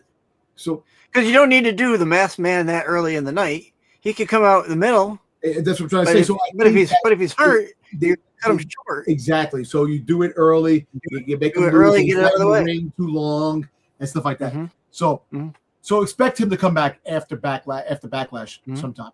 So that storyline it's going to suck, but you need to promote these guys. Look, it's gonna. I'm not ready to write him out for Mania yet because it's still weeks away, a month away. April? It's in April. So he had surgery, so his recovery is already started, and it just depends on how quickly you can recover and what they can have him come back and do. So I wouldn't write him off for Mania yet, but it's a possibility. Yeah. I mean, we have seen people come back early, like Bradley Reed came back early. Look, let me say, the younger you are, sometimes the injury heals up quicker than others. You know, it's the way your body, the conditioning and the way you do things. Just pump a couple more peptides in there. Peptides, exactly. Right. Yeah. And your healthcare is a little better in how they go about things, like Matt was saying. You know, you can do it one way or the other. You get a quicker turnaround. You know, so we had a return of AJ Lee. Yeah, which was an awful promo. I know. That was crap. Yep. I don't know what that promo was between Becky and AJ, but what is with AJ pausing for like dramatic? It's almost like she's pausing for a dramatic effect before she delivers her line. When dramatic pause. No, it was funny when Becky told her, you know, I want you one-on-one or something like that, and she's like, "Oh, I'm so flattered. You want one-on-one with me?" It's like she said something like just the way. I know. Yeah. You know, insinuated. Like she tries to be more sophisticated than she needs to be. So she tries to like think of like the most like sophisticated words she can come up with, rather than just saying, "Oh, you want to have a match?" Like she's got to like emphasize it, like pull out her thesaurus and be like, "Oh, my Oxford Dictionary says this is the," you know. Yeah. You know, I don't know. Look, you got that. Yep. One of the funniest segments of the night was Stephanie Fakir with Dominic and freaking Liv. You talk Spanish. Liv calls her a whore, and fucking Stephanie just like, I don't know if she was expecting that or not, because Stephanie's reaction of like, "Punta, wham!" Like, I actually think that was kind of a real, like that was kind of real. And you see the way Dominic was looking at Stephanie. I think that might be the new Dominic piece. He goes. No, I don't think he ain't got that sauce, man. Dirty Dom is always thinking ahead. Dom ain't got that sauce. No, Dirty Dom's always thinking with his head. Man, you don't know. Miles Bourne will come out of nowhere and freaking Miles Bourne. But you know, and the whole thing with the Finn Balor stuff with you know, because Finn Balor has to be the focal point because Roman is not going to be there until March sometime. So you have to freaking fill in the gap. March 31st. Like I was telling Matt, like in the like I said something to Matt. You want to throw a ball? You want to throw a huge curve? You have fucking goddamn Finn win the belt at the friggin' Elimination Chamber. You turn everything upside down. So then you have Roman going, you know what? I'm not facing Finn Balor. I'm gonna face freaking goddamn Drew McIntyre. And McIntyre, let me tell you something. McIntyre, and I like the promo he had. I want to ask you something. Did he kind of turned babyface, mentioning Stone Cold and all the other good guys that held that belt in his segment on SmackDown? Because think about it. Because a heel don't mention former champs that are good guys. You know what I'm saying? Mm-hmm. So he mentioned that, and then he had that little talk with freaking Trick Williams. You know, so in a way, they kind of made him. They kind of gave him a babyface kind of a turn in that segment that he had. You know, after 3 times trying to come out, got beat up by freaking Cody, got beat up by freaking goddamn Jacob Fatu, and then came out a 3rd time. I think that's kind of the new line they're riding, though, where they're trying to make you, and I think that's their way of trying to manipulate kayfabe, because I heard somebody say this, and it's kind of really resonated with me, is that like what we're seeing play out right now, we're all quick, and I'm guilty of it, and we've said it on this show for multiple weeks, that we're so quick to call out Triple H and be like, listen, your booking is shit. The booking sucks. But what if it's not that? What if it's that with the fact that they have WWE Unreal, everybody has cameras, the internet's everywhere. Everything's getting, you got Dave Meltzer, you know, with the Wrestling Observer, you got PW Insider, you got all these wrestling promotions that we're witnessing in real time WWE just trying to throw shit at the wall to see what works and trying to figure out what works to move forward. Maybe. And that's why we're saying, you know, it's playing it safe. Well, what if he's playing it safe because they're just trying to see what works? Maybe the pressures of these other promotions are because let me tell you, getting into him a little bit. Maybe. Well, look, kidding aside, AEW is getting a little bit better in some of the aspects that they were missing. If you really get deep, and the viewership has gone up in AEW, a lot.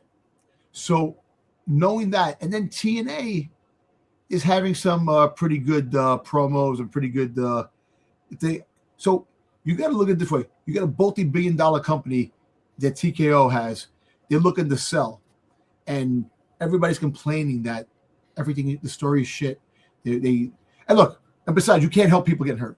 It screws up the entire storyline. You're right, Six, that they have to scratch a storyline that they're doing because somebody gets hurt and now they have to move forward. And you can't blame Triple H on that because people. Well, and then that's why you have wrestlers out here saying that, you know, Vince Russo's out here. I believe it's Vince Russo out here saying, you know, Triple H is jangaing the WrestleMania card, and he's catching there's a lot of internal chatter now. Yeah, Russo also freaking made a comment to Stephanie Fakir that she talks Spanish and saying that I don't want to hear my wrestlers talk Spanish, and which is ridiculous. Come on, man.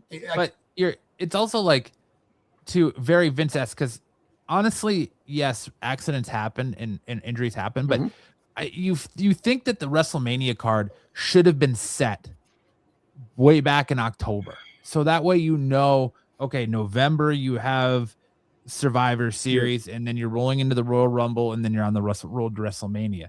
You should have your WrestleMania card set. And it feels like from internal talks that every week Triple H is ripping up the WrestleMania card, and it's reshuffling, and they're reshuffling, and they're reshuffling, and they're reshuffling. Jade Cargill, for instance, who's going to fight Jade Cargill in WrestleMania for that belt?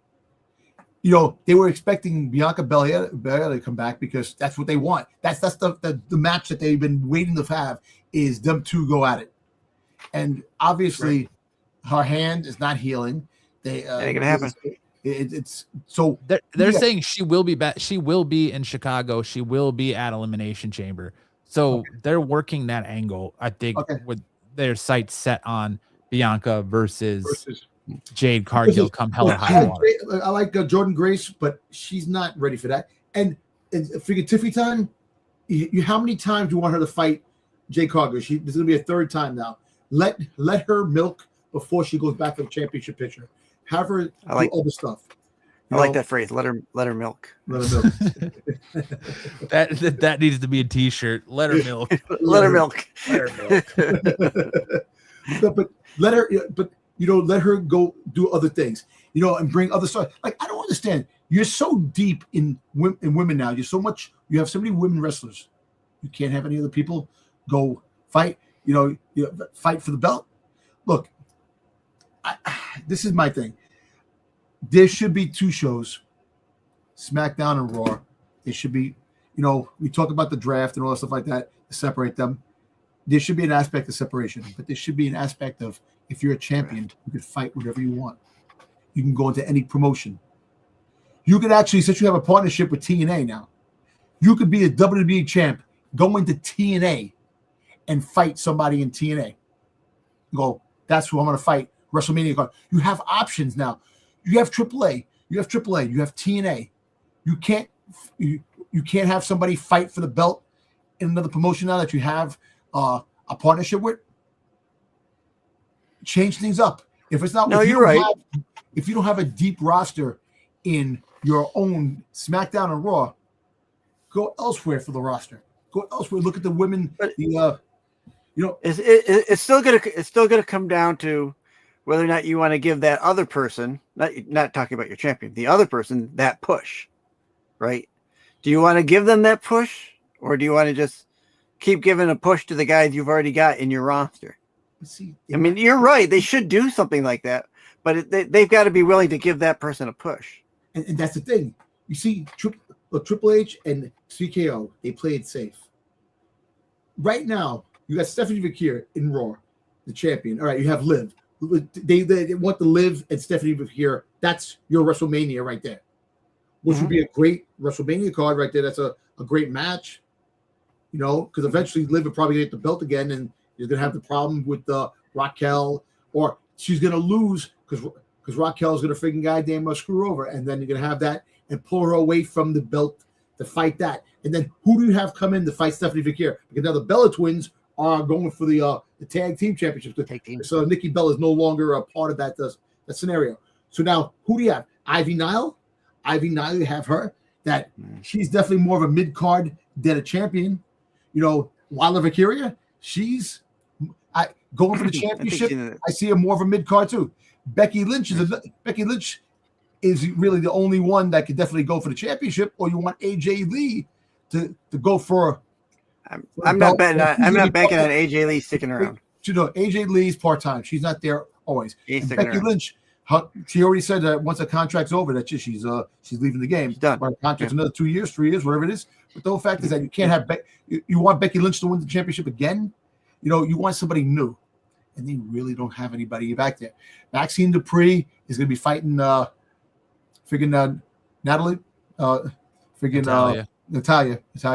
fight Natalia, and she fought her on Raw, which was boring.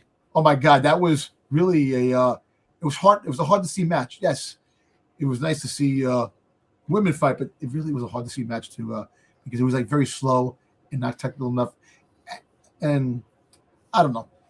My thing is, there's really nobody back there unless you start promoting other people. And look, bring up Soruka, bring up freaking goddamn I forget what's the name,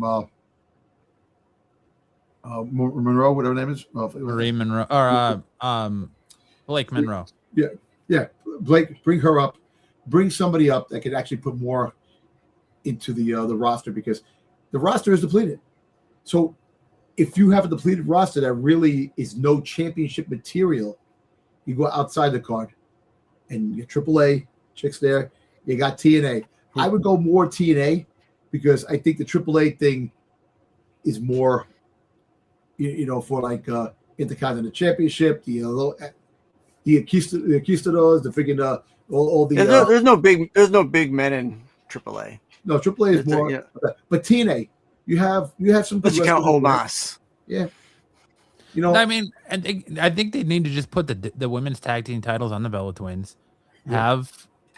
Have Charlotte and Alexa break up.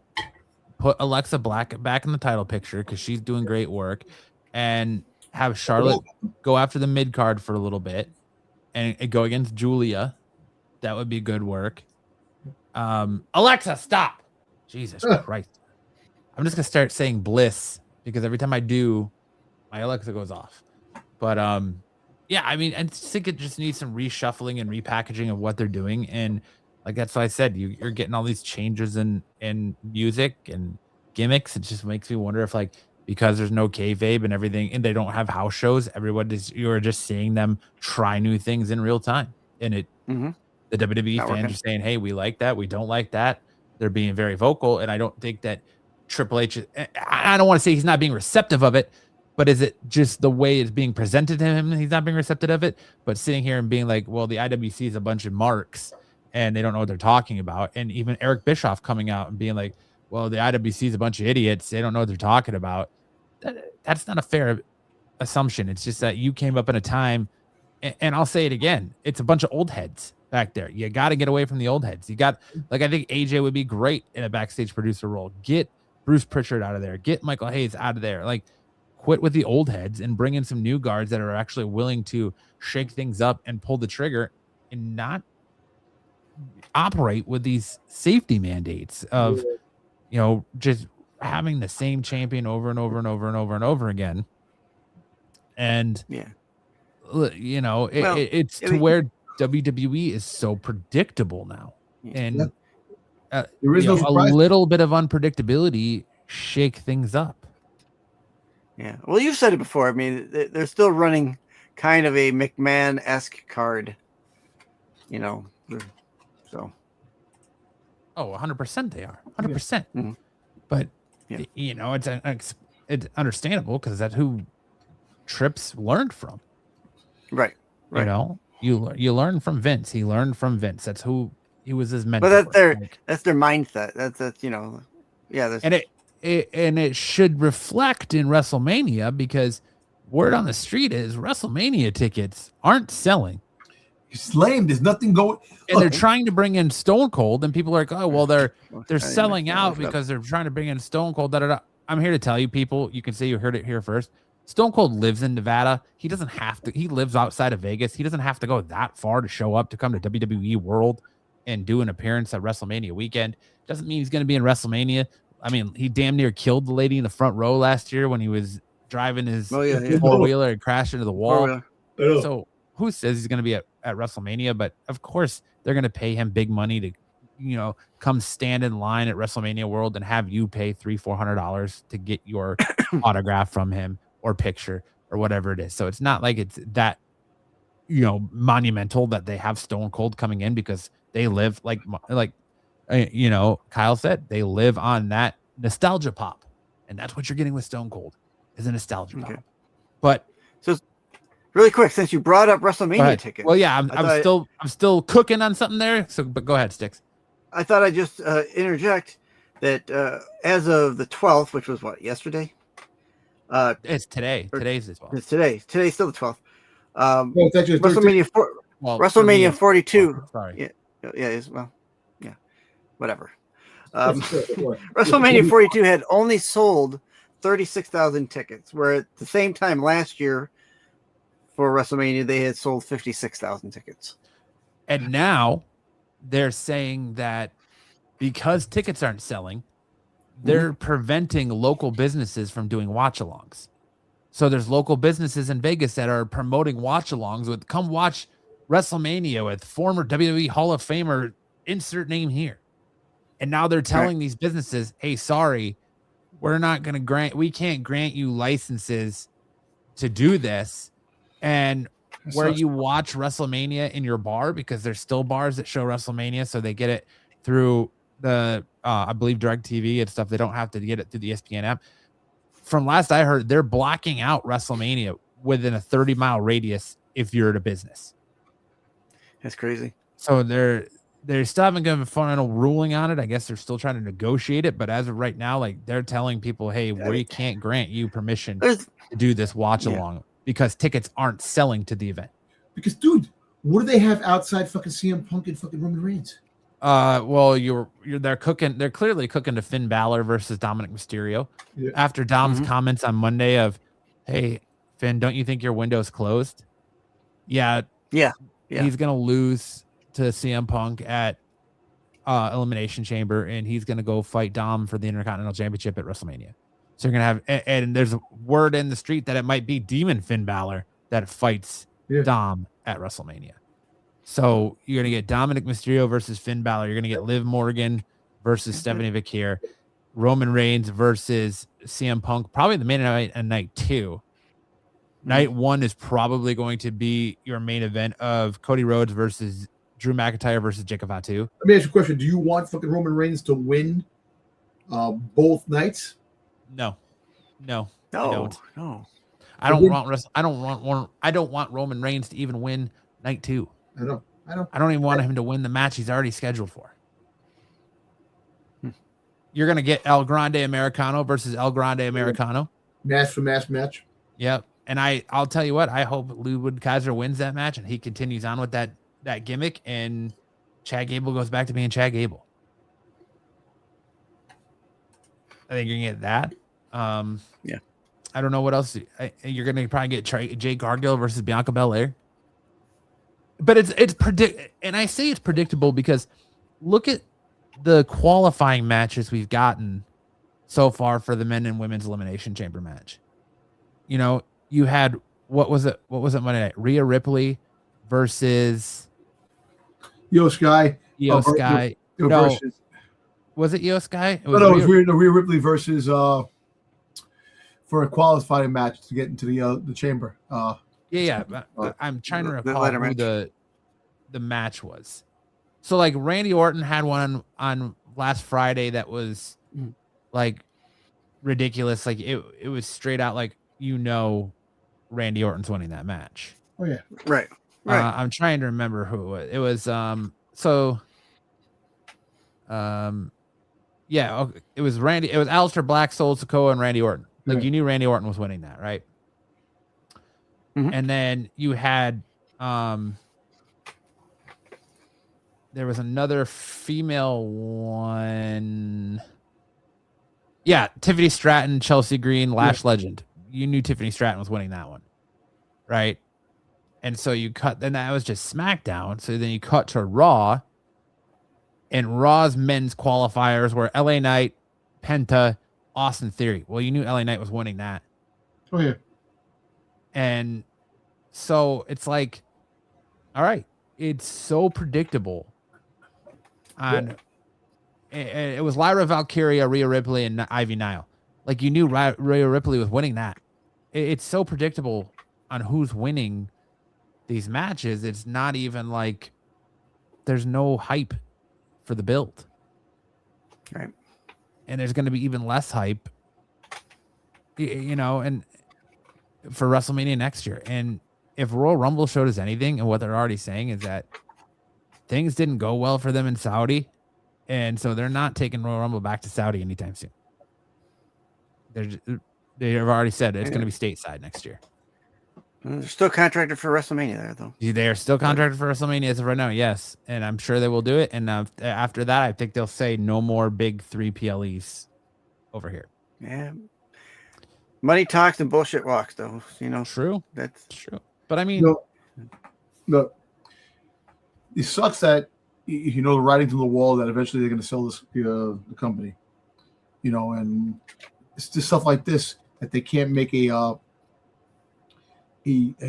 money maker like WrestleMania. Go back to one night, forget the 2 nights. Yep.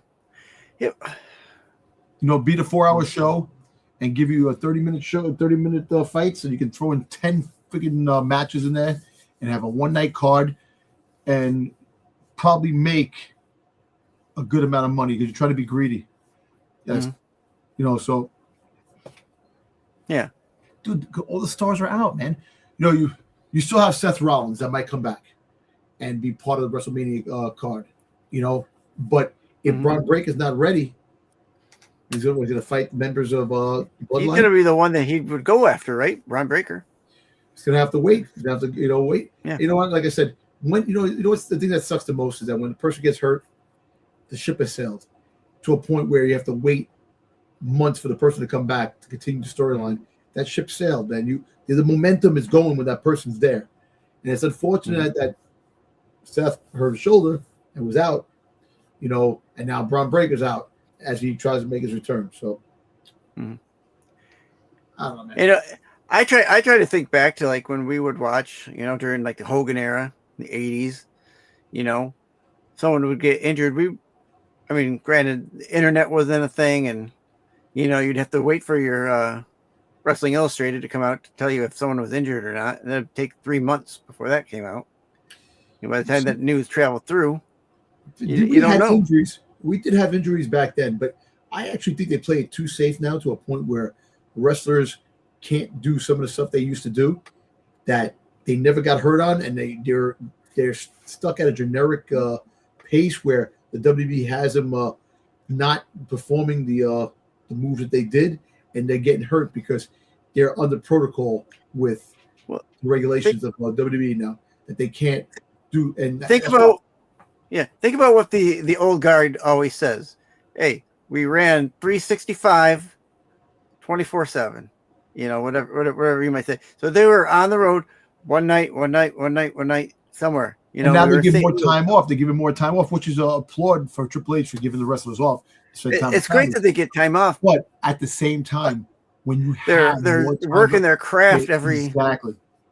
When you it's like the catch-22 to stuff. If you go to the gym like a regular 5 days a week and you keep going, you get better and better. You start taking time off, you go back, you get hurt because your body your body relaxes. Exactly. Once you start relaxing, your body relaxes. And that's what I think what's happening with a lot of the wrestlers. I really think that a majority getting hurt, that they're resting more and their body, they're not in full. And besides, I 100% agree. And when you get older, of course, your body doesn't generate the way it did when you were younger. So when you get more time off, your body's gonna definitely be more vulnerable to getting injured. And so maybe that's the reason why. Something that you would do and not get hurt at, now you're going to get hurt at because yes, you are older. Your whole body is just different. Yeah. But I don't know. Look,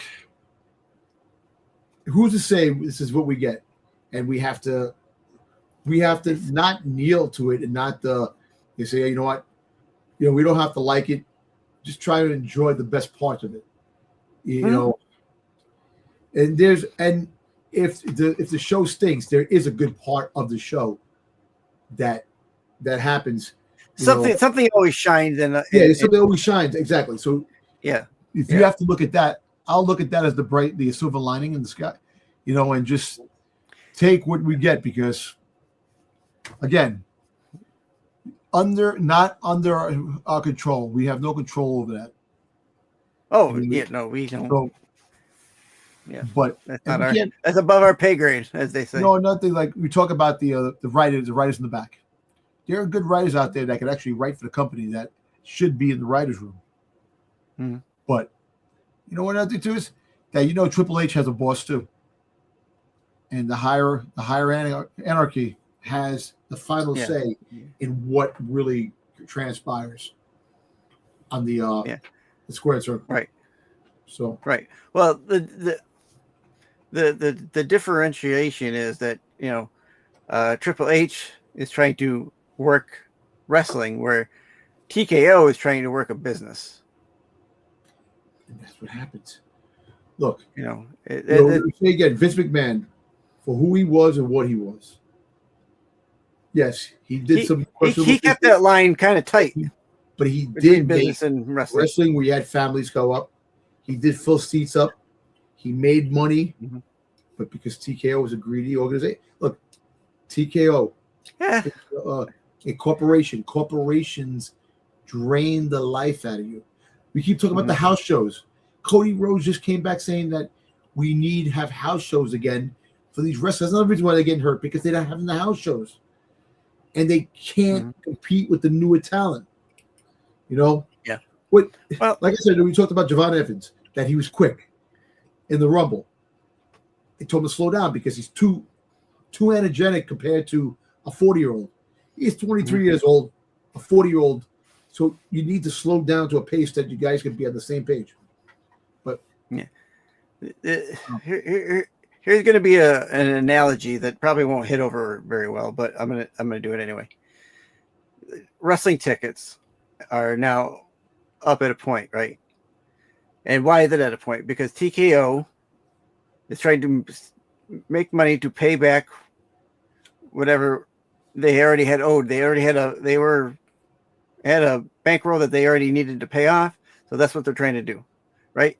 Yep. So if you think back in history, gasoline prices. Well, I'm going to quote the gallows prices. At one point, I'm old. Gasoline was $1.39. It was like 89 cents. It was like 89 cents at one point. You're old. And then what do you guys feel? Yeah. Then it goes up during wartime. It always goes up. But what does it do? It goes Never comes back down. Never comes back down. It keeps going up and up. Never comes back down. These prices aren't going to go back down. You're paying so much money for wrestling tickets to see freaking Mr. Iguana and freaking goddamn it, and what's his face with Otis? What's his name? Tozawa fight, and that's one of the matches. I like Tozawa. I'm just throwing that shit out there. That's what you're paying for. Tozawa. That's what you're paying for. If you really think about it. Yeah. The way things are. Yeah. And Matt's in deep thought, man. What's going on, man? Look over the rest of the No, I'm just listening to you guys. I'm agreeing with what you're saying. I'm just listening to you guys talk. I feel like I've done enough talking tonight. I'm just listening. It does suck. The fact is that we want a good product. We want to see a good show. We want to be proud of what we're watching. Is what Yeah. We spend a lot of time watching. We spend a lot of time watching shows. We spend, think about it. Out of the month's time, you got 4 Raws, you got 4 SmackDowns. Maybe sometimes because the month is longer, you got 5 of SmackDown or 5 of Raw. The way things turn. Right. But then, like I said, you want to dabble in the fucking AEW once in a while. You want to dabble in the TNA, NXT. So we put all these hours in television for this stuff. You want a good product. You want something decent. But look, WrestleMania is still a little bit, a month and a half away. Anything could change. We could have something great happen in the next couple of weeks, and to solidify and make it look good. So we'll see. Well, boys, I think that's a good place to call it tonight. I mean, we're almost 3 hours in. We had an amazing interview with Kyle Starks. Remember, go to your local comic book shop. Don't walk to your local comic book shop and pick up Wrestle Heist issue 2 and 3 because issue 1 sold out. So see if you can cop an issue of or copy of issue 1 or read it online. Pick up issue 2 and 3. Support Kyle, as we found out that he is fronting this book 100% himself, and he only gets paid on total sales, not per page. And definitely make sure to check out the new book he's got coming out next week from Vertigo. Listen, Vertigo relaunched this week with Bleeding Hearts. I've read it. It's a great read. Good book. Good start to the new Vertigo line. And so he's going to have some hefty shoes to follow, I think, next week. But I think if any of his previous work on Rick and Morty or Monsters Lie or Wrestle Heist goes to show, he's going to nail it. We can't wait to have him back to actually talk wrestling with us. I look forward to that. But on that note, is there anything pressing you guys want to talk about before we go? Anything like massive you want to touch on this week? Yeah. Let me see. Really nothing. Wait, what? I do it. One thing I want to talk about. Botches. There's been a really high percentage of botches happening in matches. And I know it does, it happens, but I just seen that the volume of botches in the last year or two has been really absurd. I don't really listen. I don't hear anyone complaining about Tiffany Stratton's botches this week. So no, I'm saying that, but let me say, just Jay, throw that out there. Jay Uso's freaking 2 botches, freaking kicking Otis and missing Otis completely, and it's like, then the botches, LA Knight jumping up on top of the thing, and the botches with the, Braun Breaker falling off the thing, hitting his head. Like I was saying, there's just so much going on that the product, like I said, I think the botches have a lot to do with the house shows, that they're not getting a lot of time. It boils down to the same thing, doesn't it? Right? Yeah, they're going from one thing to another without that extra stuff, and that's why the injuries are happening. So it goes to the injury bug, but the botches are really becoming a big issue too. A lot of mistakes, a lot of I'm trying to think. Like the latest was freaking Jay, and then I know there was botches on SmackDown too. There was, NXT, like I said, Blake Miller dropped freaking Jada Parker on the head, doing the suplex. She was holding a neck. Like, well, the one that kind of stands out to me is, and it was his own fault, and he said it's his own fault, was the AJ Styles one when he jumps up on the rope to give the elbow, and he was tripped. He falls right down. And Stephanie Fakir, another one too. Stephanie Fakir twice. Like she goes on top rope and she does that move. She almost slips. It's like, I don't know, man. I don't know if it's just the conditioning. And how many times did we see LA Knight try to jump onto those ropes and he slips? Yeah, just about break his own neck. Yeah, coming off that rope. So, and then he has to go back up and do it again. Hold on, stay right there. I'll be right back. I will try it again. I know, but that's what I really want to talk about, the botches. Roll it back.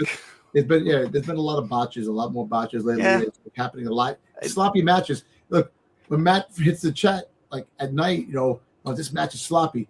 He's not wrong. It is. It's like yeah. But again, that boils down to time in the ring, practice in the ring, conditioning. It's all one thing, Dom. It's all one thing, unfortunately. But yeah, I agree. And that's it, Matt. That's what I really wanted to talk about, the botch things that happen a lot more. Fair enough. Anything else for you, Sticks?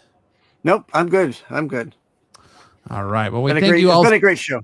It has. We thank you all so much for hanging out with us tonight on Off the Mat. Thank you again so much for Kyle for stopping by and generously giving us your time to talk about your book. Again, run, don't walk to your local comic shop. Pick up Wrestle Heist. Pick up Where Monsters Lie. Pick up any books that Kyle's put out, and make sure to pick up that Vertigo book, which name's escaping me right now. Sticks. End of life. End of Life. Make sure to pick up End of Life next week. The new Vertigo offering from DC Comics from Kyle. And as always, Dom, take us out with some words of wisdom, my friend. Well, look, you see Kyle Starks. He's funding stuff, doing things, making things happen. Everybody out there, like I said, you try to make things happen, and you do it, and you're consistent. And doors open up, and chances do happen. Everybody has an opportunity. You get the best of it. You work at your craft. You do what you need to do, and move forward. It takes time, and overnight success is not going to happen, but it takes time. And all these comic creators and these writers and these artists and so that you have to start from the beginning. Take one step. You don't look the whole the future. Looking into the future, it's a far away. You can't see the future, but you can see that first step. As long as you see the steps in front of you, take each step, and before you know it, you're going to be there. I like that. Very good, Dom. I like that.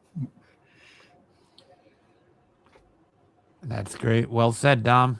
And on that note, make sure to hit the like and subscribe button.